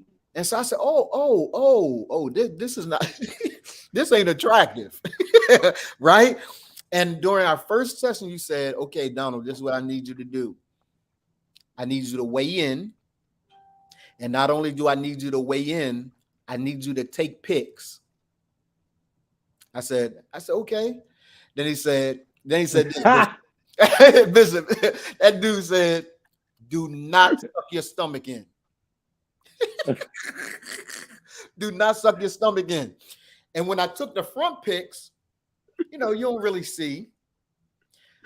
Boy, when I turned to the side, I said, oh no. Right? And it was then that it was a rude awakening. Like, oh, dude, you out of control. You out of control. Like, I was eating. I didn't tell Walter this either. I was eating in one day. I would eat 2 sausage, egg, and cheese biscuits from Wawa. And then for lunch, I would have a large curry goat.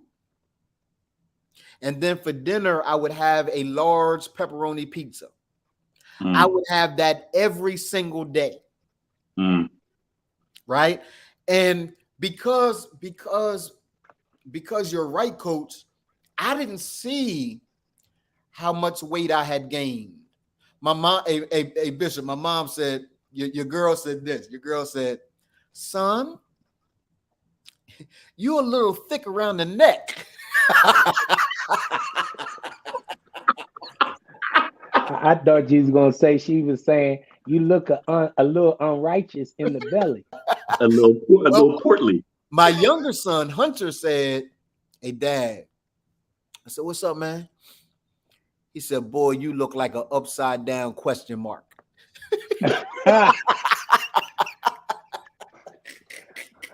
Man, right? Hunter, I say that is cruel. Yo, man. And what I noticed was, because it had gradually happened, I didn't really know that it happened. I didn't know I was that big. I really didn't. I didn't know I was that big. Here's the good news, Coach. Yesterday morning, you'll be happy about this. Yesterday morning, I hadn't taken my medicine, my blood pressure medicine, in a couple days. My blood pressure, now that I've changed my diet and all that, was 118/72. That's why I do what I do, bro. That's stellar. That's why I do what I do. Absolutely. So one of my goals is to get rid of the blood pressure medicine. And so now I'm well on my way. Once I see my numbers do that, you know, all the time. And my numbers are now nowhere, like they're always around 120, 125, around 80, 82. I'm doing incredibly well, but I had to do it internally before I could do it externally. That's right. Yeah. Right? I like what Coach said. You got to be willing to break your inside so that you can break out on the outside. If I would just paraphrase what he said, you know, you've got to almost deconstruct so that you can reconstruct. That's right. And I think that's, again, what Remand is about. It's not about not dealing with some things that got to come out. They got to come down, that you got to rid yourself of. But it's setting yourself, knowing that there's going to be some construction and some renovating to get you back to the best that's possible for you. Yeah. That's right. Yeah. That's a part of it too, though, Bishop, right? It's convincing guys who have been caught in this cycle, right? That there is a better day. There's a better version of you, right? And that it's possible for you to reach it. That's why I show the pictures of my pecs and my arms, Bishop, and my abs. I don't do it because I'm vain only. You went out when you said that. You went out when you said that everything started going the matrix. So God was covering whatever you were saying. I seen mercy of God go by. Listen. And I seen Coach down there. Coach down there did this. He did that. Look, I'm gonna tell you. You know, you both are hitting it right on the head. I listen to one guy in particular every single morning when I'm doing my cardio because I hate doing cardio in the morning. You know, his name is David Goggins. Oh my God. He's one of my favorite guys. But one of the things he says that hits me every single time, he says he had to grind himself into a fine powder, take that, turn it to the plaster, to the clay, and then rebuild and remold himself into what he's come today. To me, I love it.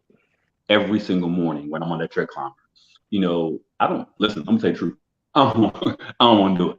You know, my exact language, Bishop, I'm not going to use, but I don't want to do it. It's too early in the morning. However, what I do know is I've got Donald. I've got 150 clients around the world that I'm asking to do the same exact thing. Yeah. What kind of man am I? What kind of coach am I? What kind of leader am I? If I'm going to ask you to do something that I don't freaking do. Right. So that diet, that meal plan, that everything. Listen, I get it. I love a Reese cup, you know, but when I'm in contest prep like I am right now, I don't even go to a gas station, right? I won't go to the grocery store. I go to Costco or BJ's because there is no candy bars at the cash register, right? Because I know my weakness, and I know if I go and I see the Reese's cup that's fat and it's juicy and you know, to count the extra peanut butter, listen, it's a wrap. but I have accepted, and I know that I'm going to avoid that cutoff. You know, to go even more personal. You know, my father passed in 2009. Okay. And I went through a depression. I drank and I gambled. And for me, I know that drinking and gambling comes with another part. It comes with women, right? Because you're gambling, so you're highly emotional. You're drinking, so you're inebriated. You're not thinking clearly, and women show up, right? It's just what happens. So how did I fix that? Well, I didn't fix it. I went and I got help, right? I went to Gamblers Anonymous, and I stopped gambling. I stopped drinking, and I removed myself from the places where that opportunity for that failure would come up. Yeah. Come on, Walter. If a man could find a way to remove himself from the fast food, from the bad food, and replace it with an opportunity for growth and expansion, not only will your body change, but your mind will change. Because you're now reconstructing. You know, Donald, I bet when you go out to eat with your friends now, you know, you used to go to fancy restaurants and get the steak, get the potatoes. Nah, I'm eating something different. After 2 or 3 times, guess what? They bend to how you're living. Donald, you're not going to go there. So now you're directly influencing your fear of influence by adjusting just how you live without saying you got to eat the way I eat. You just got to. So now for Thanksgiving, when I go to my mom's house, she says, all right, Walter, those are your greens over there because there's no pork in them. Wow. You know, I don't ask for it. I don't try to force what I'm doing onto somebody else. My goal is to have, come on. So my goal as a man, as a Christian, is to have the example of my life. Make you want to ask, how can I be like you? Yeah, bro. Say And that one more time. right. Don't move past that. What's the goal? Because that is the goal. Absolutely. That's right. So to the strong be strong, to the weak be weak, right? So if I can do what I do to the best of my ability, and now the people around me say, you know what? Let me do that. He's doing it. I can do it because I ain't nobody, right? You know, my parents is military cops, bro. You know, I'm a football player. You know, I ain't the brightest guy in the whole wide world. But if you can stick your mind to that one thing, you win. You win. Yeah, absolutely, man. Every single time. I heard it in your spirit, Bishop, that you want to see the video, so I'm going to show it to you. Here it go. I'm a prophet too. I know what you want to see. Here we go.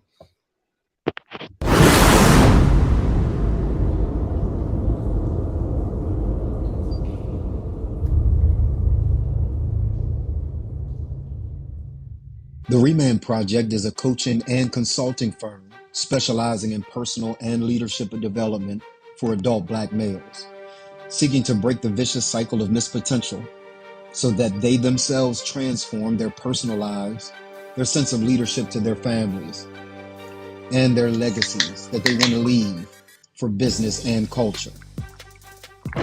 We destroy this cycle on 2 fronts.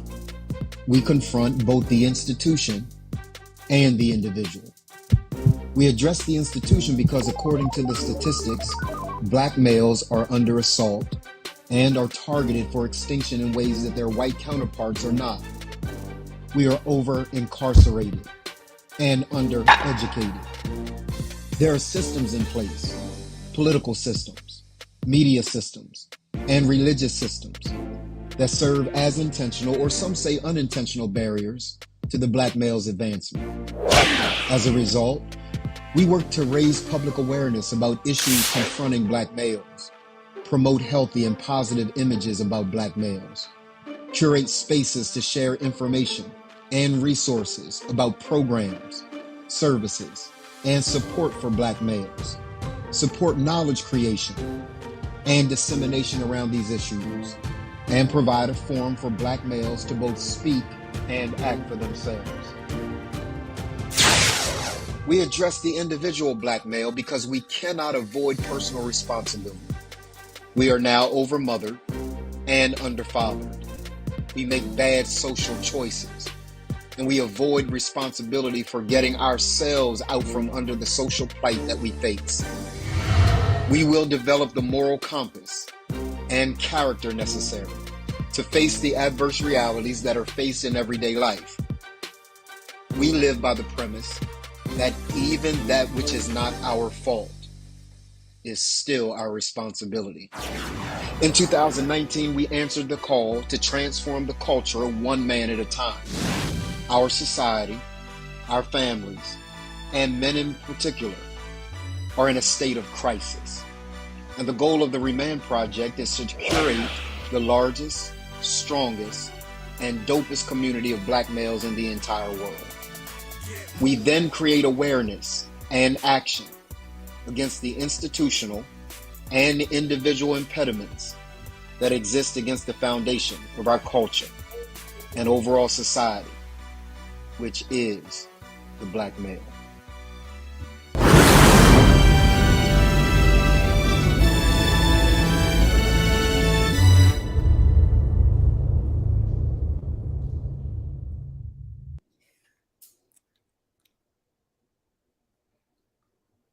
I want to celebrate Ray Pope from Equinox. He is a mastermind client of mine. That is his work, and I'm really, really proud of him. He's committed. Everybody's committed to this process. Walter is a mastermind client, and I'm a client of his. And so great things are absolutely happening. This is bananas. What's really taking place? That's phenomenal, Don. That's phenomenal. Thank you, man. Yeah, you the that's your other life too. The whole video and an audio piece, movie piece, is what you do as well. So that means a lot coming from you, man. We've got a couple of moments. Coach, I want to give you a minute, and then Bishop, I'm gonna let you close out, man. Coach, I'd like you to talk about. I couldn't put the link up for it to scroll, but I can. If you give me the link itself, not the link, the characters of the link. It's scrolling at the bottom now. It's scrolling at the bottom now. Oh, okay, cool. Yeah. Okay, Marlon's making that happen. Okay. Yeah. So real quick, I am in the top 5 in the entire country right now for being the Mr. Muscle and Fitness 2022. I know that because I'm number 7 right now. Go ahead, man. So I need to be in the number 1 spot on Thursday night, 1 day and 8 hours from now, in order to move on to the semifinal round.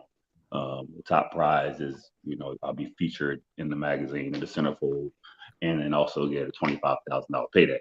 So that's up to 2. Okay. But yeah, the votes are free on Facebook.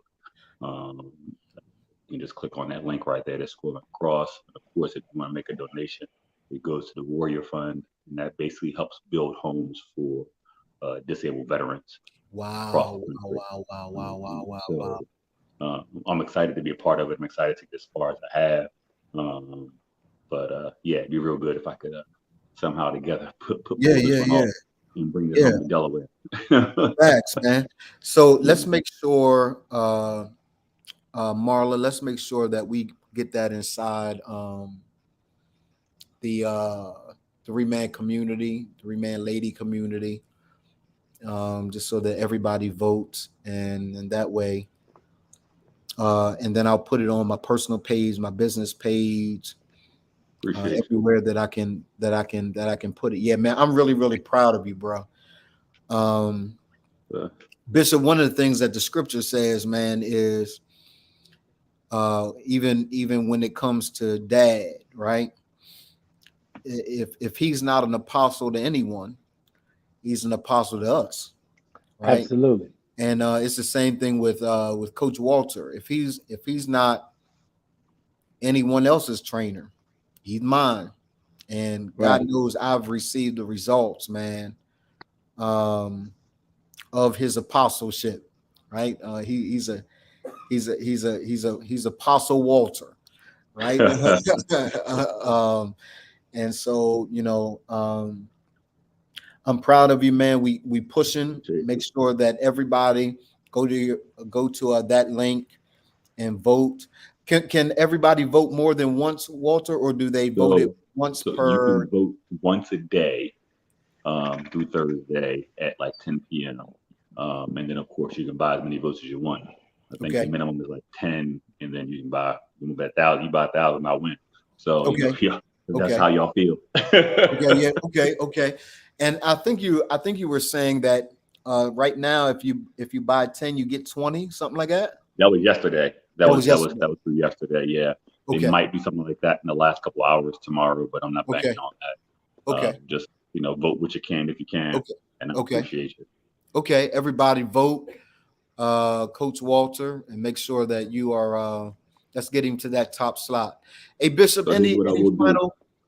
I'm gonna do one more plug for you too, Donald. Okay. Anybody who comes through and if they make a donation, and you post in there Remand, just put that in the comments. Remand. I will design for you a 1-week meal plan to help your situation if you make a $50 donation to the Warrior Fund.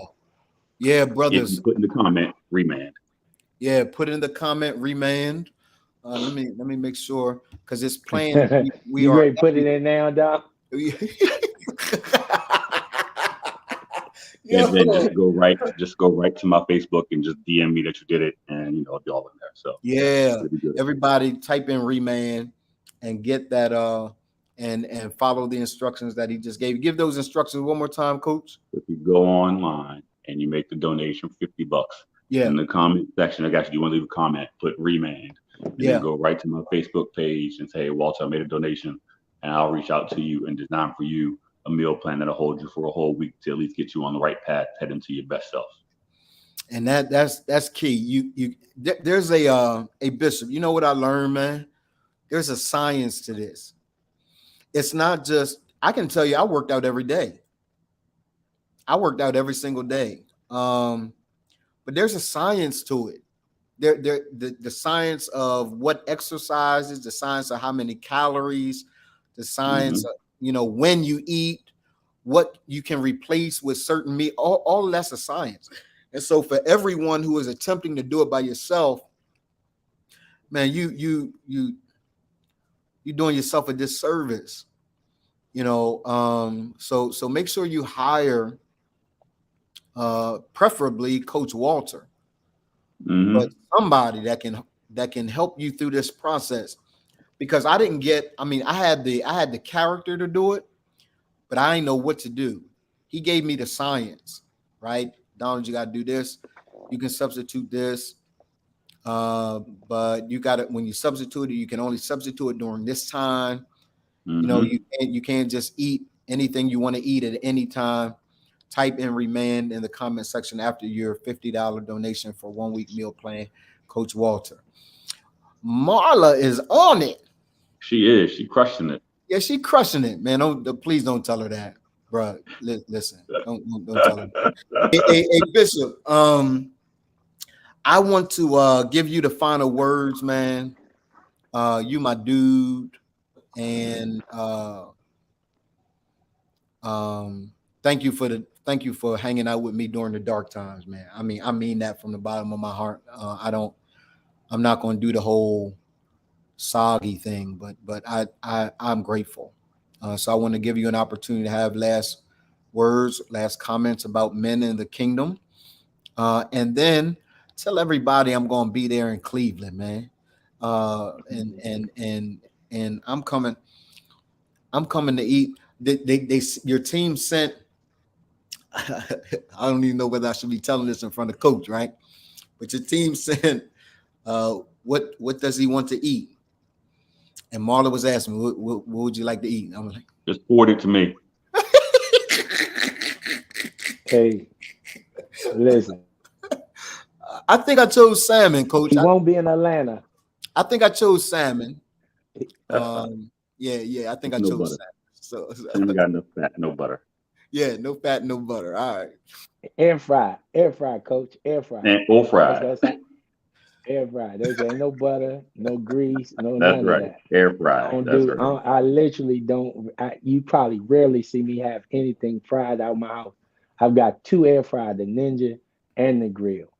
Uh, Marla said I'm snitching.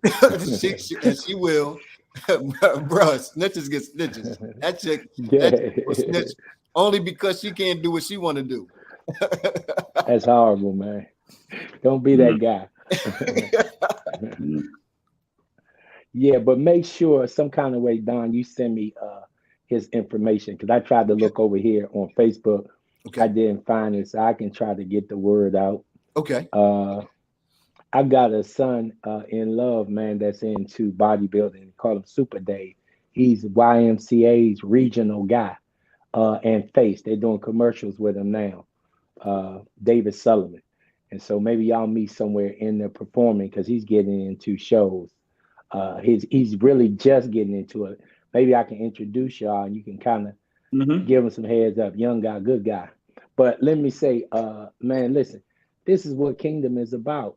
It's about men coming together and we begin to counsel on how we're going to raise up this village of people and how our society will function. There should be no guesswork and happen chance to society.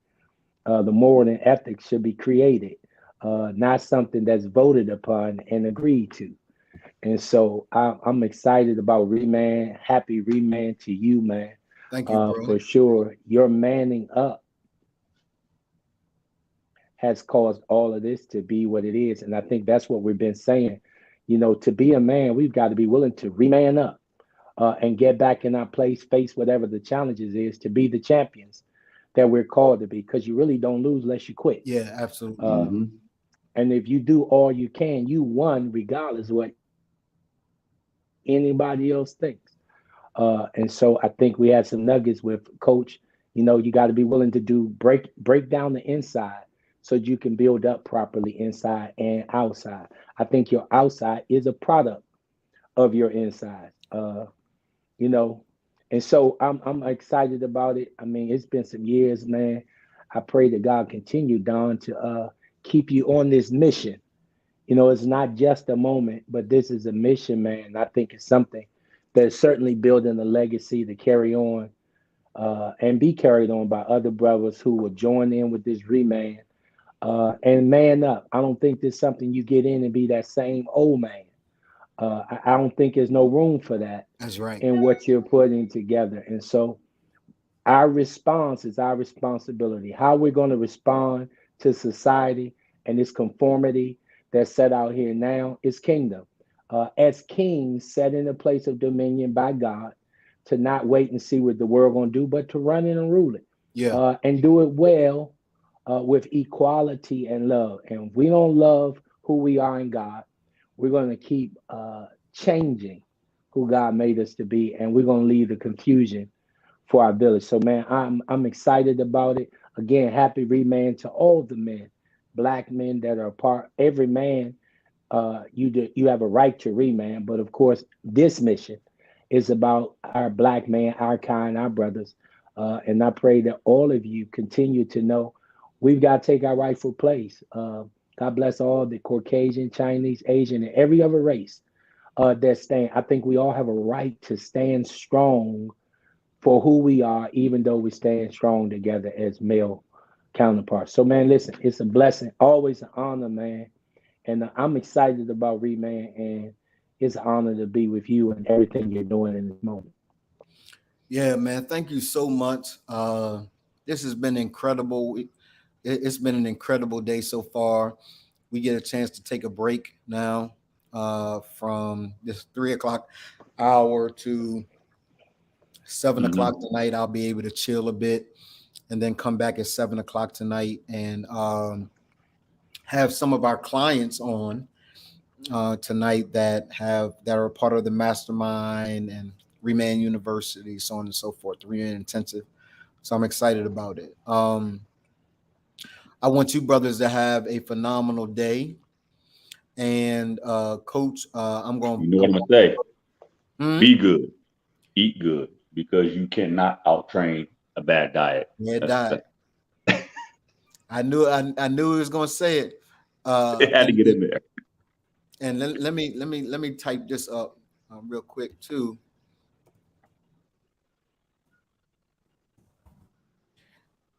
Let me see. I'm snitching too. I'm snitching as well. Praise the Lord. Anybody that if you are not doing what you're supposed to do, I'm snitching too. Snitching. Everybody's snitching, right? So I want to make sure everybody knows if you're not eating right, Bishop. Bishop, I'm just saying, man. I'm just saying.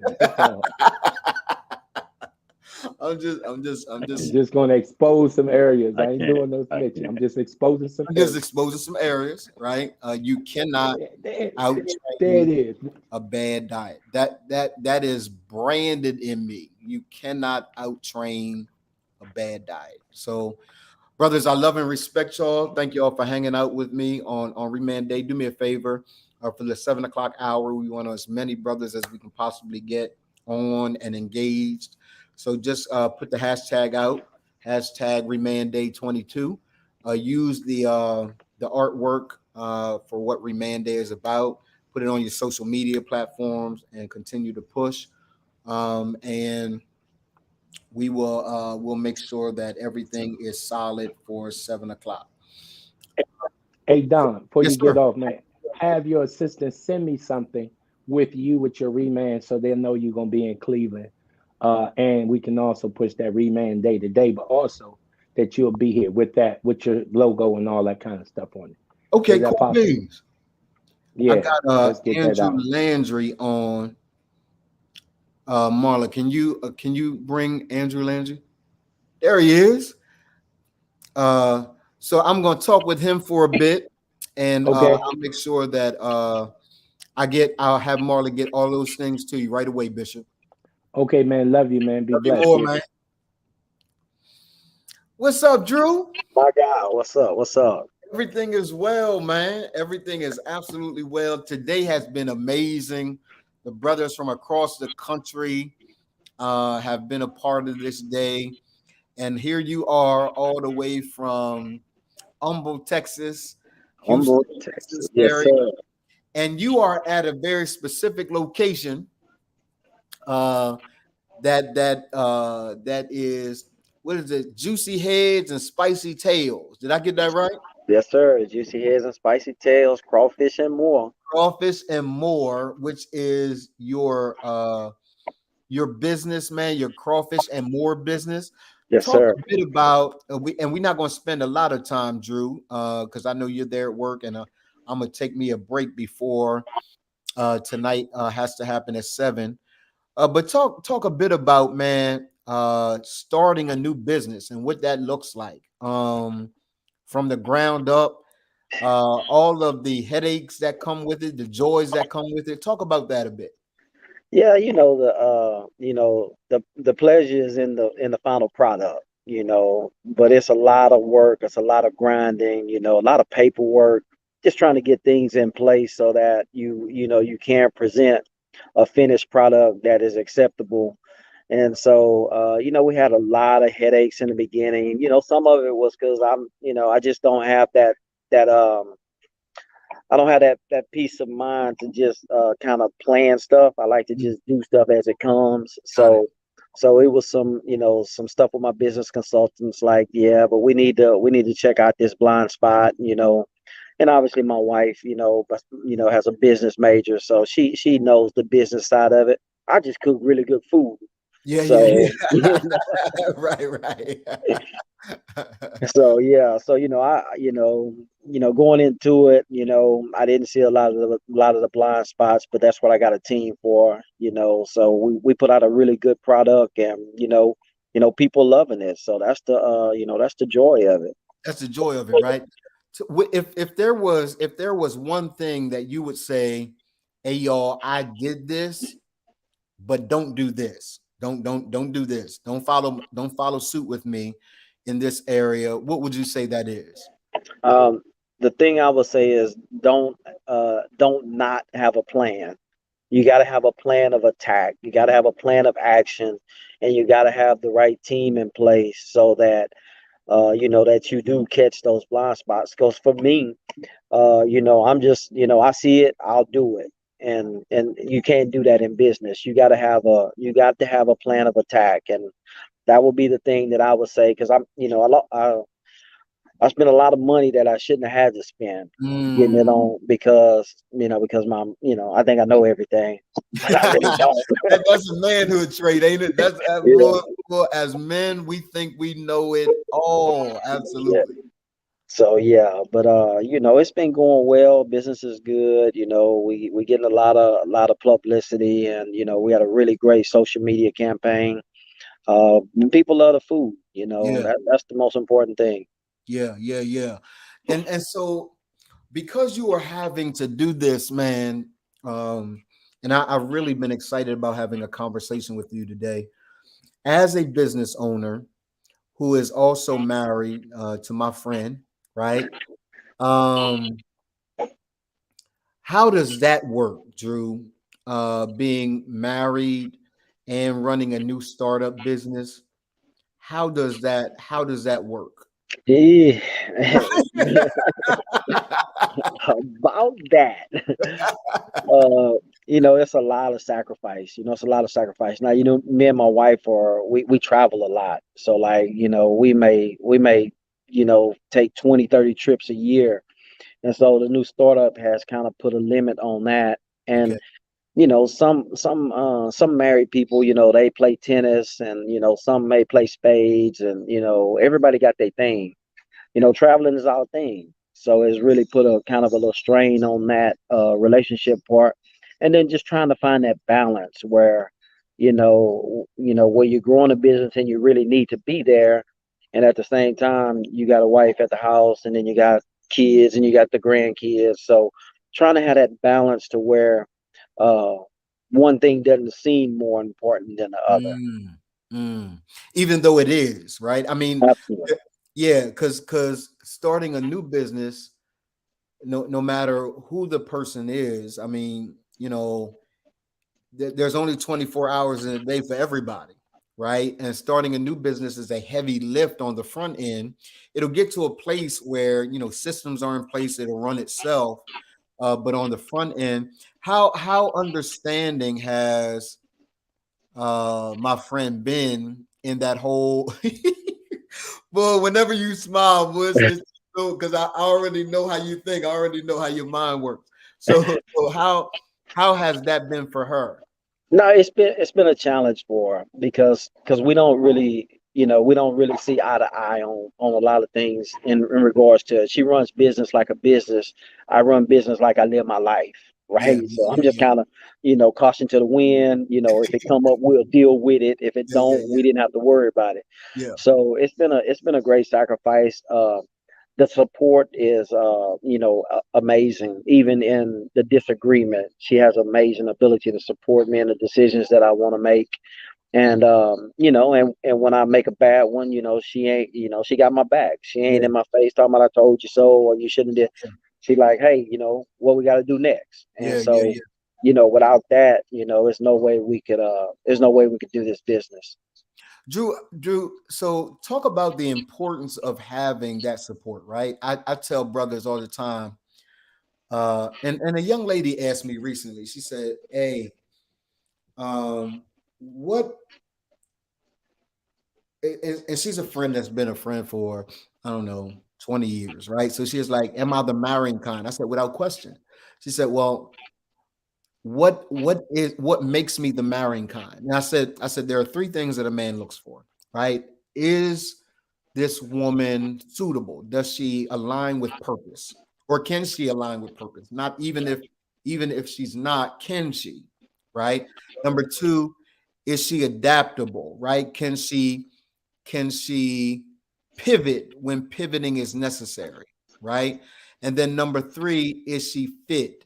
Is she um is she friend enough to fit? Does she fit my personal life? Right? Not my business life, not any of that, my personal life. Do I even like her? Right? Um, talk about the importance of support, Drew, from the one that you spend the majority of your time with, right? How beneficial and important has that been, particularly when you say, we don't agree on everything, but she supports me on everything, right? So talk about the importance of that support. No, I mean it gives me the confidence to know that even if I mess it up, I ain't got to worry about. She got my back, Yeah, and yeah, and so then it also allows me to mature and understand that she's designed to help me in it, right? And so I'm not real big on the help. I don't really like people doing stuff for me, especially, even my wife, I should say. So that's a struggle for me. And for her to be able to support me, regardless of the dumbass mistakes I make,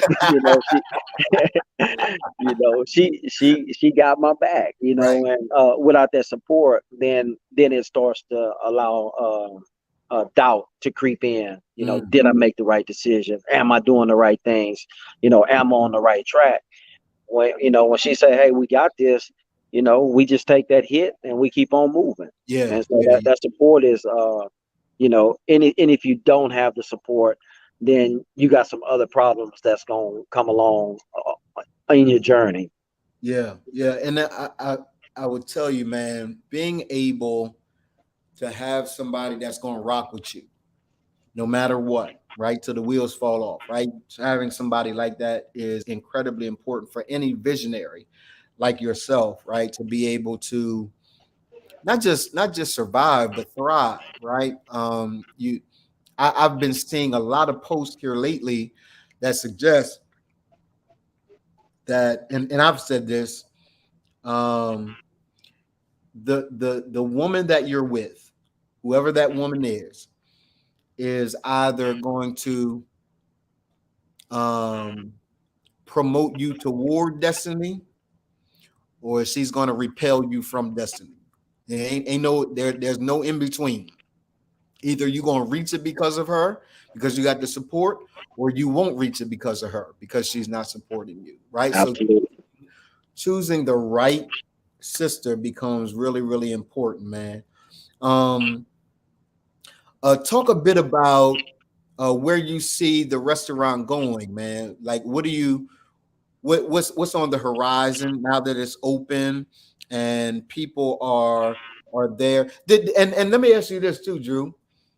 When people are there at your restaurant eating your food, does it ever trip you out like, yo, I got my own restaurant, they eat my food? Is it ever surreal? It's always surreal because being a restaurateur has never been a dream of mine. I just cook really good crawfish, Yeah, yeah, right? yeah. So and I've been doing it for a long time. Okay. And over the years, and even with the support of my wife, I've been able to, what I would call, perfect it. And so to be able to see people, or look at Google reviews of people that I don't Mm, know, that have never mm. been to my restaurant, never talk about this is the best that I ever had, or you know uh, you got to go over there because the customer service is great, they treat you like family. That part becomes really surreal because ain't what I was looking for. You Yeah, know, yeah, this wasn't the path that I was planning on going on. yeah.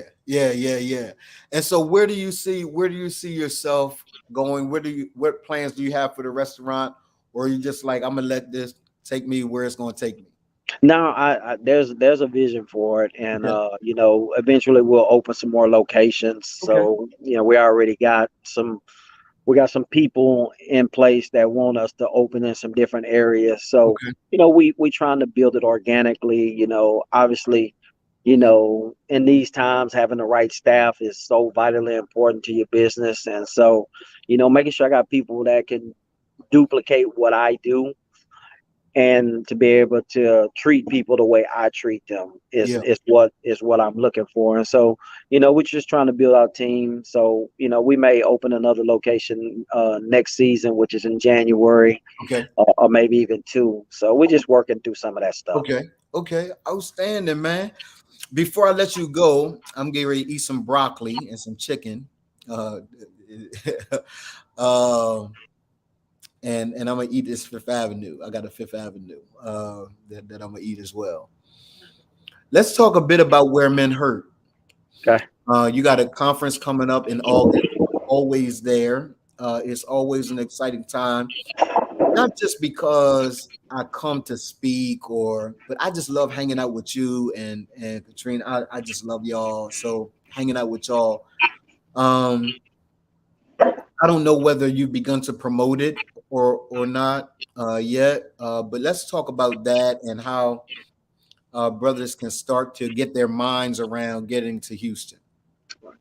So Where Men Hurt, first of all, is a nonprofit organization. It's designed to give men a platform to talk about real life issues in a safe, non-judgmental setting. We meet here at the restaurant on Monday nights and via Zoom, and we talk about those issues of life that men just typically don't talk about. So the conference, what we do is we bring in expert speakers like yourself to talk about specific topics in the places where men hurt. So we look at where men hurt in their mental health, where they're hurting their physical health, where they're hurting finances, relationship, business acumen. You know, they remanding. So we look at those different areas, and then we also give men an opportunity to you know, to ask questions, you know, and then have a call to action. You know, what's the next step? And so I think a lot of times we as men, we go to these conferences and, you know, once we leave, then, you know, we don't know what's the next thing to do. That's right. What should I be doing? So it is putting things in place that can be applied so that you can start growing as a man. And so August the 27th is our date. We still looking at a few different locations, so we'll get that all narrowed down, and we'll really start promoting it early next week. Yeah. Listen, when I tell y'all, there it is, wheremenhurt.org. Um, and it's such a great environment because it really is practical. It really is. So there's some favorites that I have whenever I come to Where Men Hurt, right? I don't know whether it's your uncle or brother. My uncle. Your uncle, he's a favorite of mine, right? I Yeah. love to hear somebody explain finances and be able to talk about, setting up life in a way. That's the journey I'm on now, Drew. I'm on the journey of, now that my health is almost top notch, I'm really addressing my financial picture, right? And so I can't wait just to kind of come and talk with him around that area, and then my other favorite is my guy, the urologist. That dude is hilarious, right? Yeah. To be able to talk about these issues, and of course, I dealt with prostate cancer, so it's a very personal thing with me. And he, I don't know whether we can say this on Facebook, but he calls himself the Dick Doc, right? So you know what I'm saying? It's just this, and he's just really, really honest about where we are and what we're dealing with as black men. Do you have any favorites? I know you do this every year, man. Do you have, like, is he a favorite of yours? Is your uncle a favorite of yours? Kind of talk to me about what people can expect to get. No, though I don't know that I got a favorite. Yeah. I like them all. Everybody, because everybody brings a different vantage point, a different viewpoint, Yep. and an expert analysis. And so a lot of times where at none of the conferences have I spoke because I'm soaking in. So And you know we talked about that the other we day, did right? talk I was about like, hey, that. my guy, you got to speak, man. You're like, all right, Donald, you just kind of ignore me, like, all right, whatever. Yeah. No, you know, I pour out a lot. You know, Yeah, I pour out a lot all the time. yeah, And so the conference is really an opportunity for me to refill, replenish, and start getting ready to start pouring out again. You know, Unc is amazing, the information and the knowledge that he has. yeah. Dr. Wokich, that dude there, he's my personal urologist. You know, Okay, he was just in here, him and his family the other night eating. Just okay. an amazing guy, Yeah, straight shooter. You know, he gonna give it to you like it is, and he gonna let you know what your next steps are. absolutely. Uh, Mike Roses is a really great speaker, Yeah, yeah, also. yeah, Like Mike a lot. You know, yeah, he has such a profound voice, yeah, and you know, of course, when you speak, I mean, you just capture the room, and yeah, that's the thing that really kind of closes it out. You yeah, know, having that voice that can reach men, and it's a respected voice. You yeah. know, people are longing to hear what you have to say, Yes, sir. and so you know, I can't say I got a favorite. I just love them all. Yeah, yeah, man. And what I appreciate most about coming is you know, I can be a little extra. So you've never attempted to censor me or anything like that. You've always said, hey, Donald, do what you do. And I think the reason why guys respect me is because you have given me permission to be me, right? And there are a lot of conferences, you know, that stay away from this, don't address this. But you've never done that. You Donald, say whatever you're gonna say. I cuss dudes out, and I say some of the most off the wall stuff. So sometimes afterwards, I'm like, Donald, man, bro, there was another way to say that, you know. But for me, there's a grace and anointing on my life to be authentic and to be real. And you've always given me platform to be able to do that. So I really appreciate that, man, from the bottom of my heart. I mean, that's I don't take that lightly. I'm really, really grateful for that. No, So absolutely. I'll just say this. You know, I think you're the best at what you do, and people, especially men, are looking for real. yeah. They looking for real. They looking for people that's dealing with shit stuff. That's dealing with stuff, and not afraid to admit they Yeah, dealing with stuff. yeah, And men, if you can really be transparent with men, you'll get transparency out of men. yeah, And yeah, so you always got the green light yeah. at I where men appreciate hurt. that, man. And you too, several brothers that have come on today. You're in my honor society. You have helped me through dark places. And I always really honor, you know, because I only got a few guys that I trust to keep it a buck with me, and that you know are going to tell me what I need to hear, not necessarily what I want to hear. And you're one of those voices that I trust. So I'll pick up the phone. And here lately, there were some things that you said, okay, you got some decisions to make. These are the decisions. I'm like, yeah, okay, you know. So just your level of trust and integrity is unparalleled, and so I'm really really appreciative of you, man. Any closing comments you want to give, Drew? Nah, man, I just want to thank you. You know, congratulations to the Remand Project and the work that you're doing. Thank you, You man. know, however we can help in any area, you can always count on us.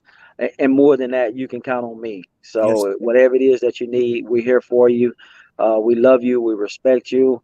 And we're looking forward to seeing you. And I'm going to teach you how to eat some crawfish when you come Yeah, to man. Houston.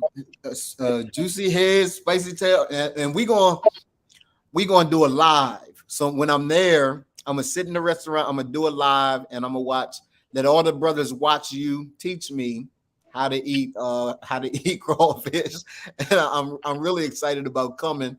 I've eaten them before, but I can guarantee you I didn't eat them right.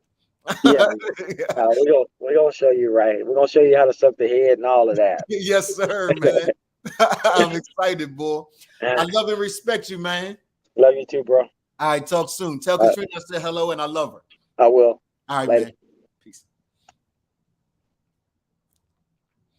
Hey, listen, y'all. This has been a phenomenal morning. We've been on from 9 to 3:30.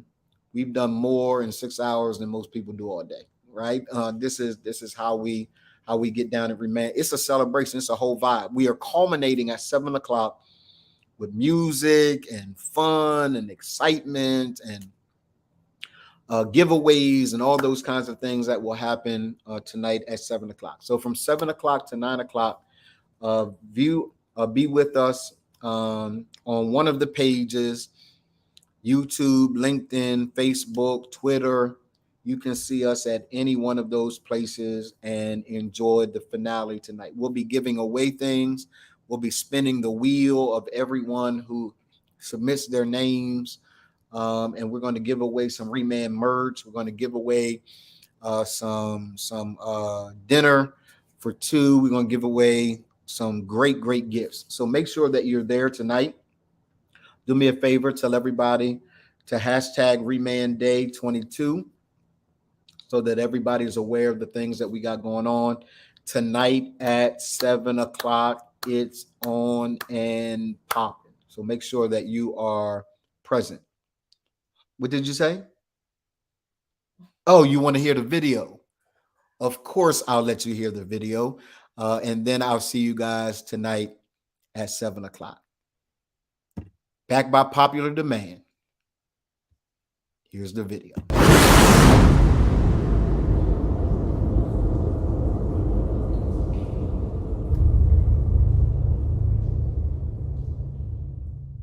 The Remand Project is a coaching and consulting firm specializing in personal and leadership development for adult Black males, seeking to break the vicious cycle of mispotential so that they themselves transform their personal lives, their sense of leadership to their families, and their legacies that they want to leave for business and culture. We destroy this cycle on two fronts. We confront both the institution and the individual. We address the institution because, according to the statistics, Black males are under assault and are targeted for extinction in ways that their white counterparts are not. We are over-incarcerated and under-educated. There are systems in place, political systems, media systems, and religious systems that serve as intentional, or some say unintentional, barriers to the Black male's advancement. As a result, we work to raise public awareness about issues confronting Black males, promote healthy and positive images about Black males, curate spaces to share information and resources about programs, services, and support for Black males, support knowledge creation and dissemination around these issues, and provide a forum for Black males to both speak and act for themselves. We address the individual Black male because we cannot avoid personal responsibility. We are now overmothered and underfathered. We make bad social choices, and we avoid responsibility for getting ourselves out from under the social plight that we face. We will develop the moral compass and character necessary to face the adverse realities that are faced in everyday life. We live by the premise that even that which is not our fault is still our responsibility. In 2019, we answered the call to transform the culture one man at a time. Our society, our families, and men in particular are in a state of crisis. And the goal of the Remand Project is to curate the largest, strongest, and dopest community of Black males in the entire world. We then create awareness and action against the institutional and individual impediments that exist against the foundation of our culture and overall society, which is the black male.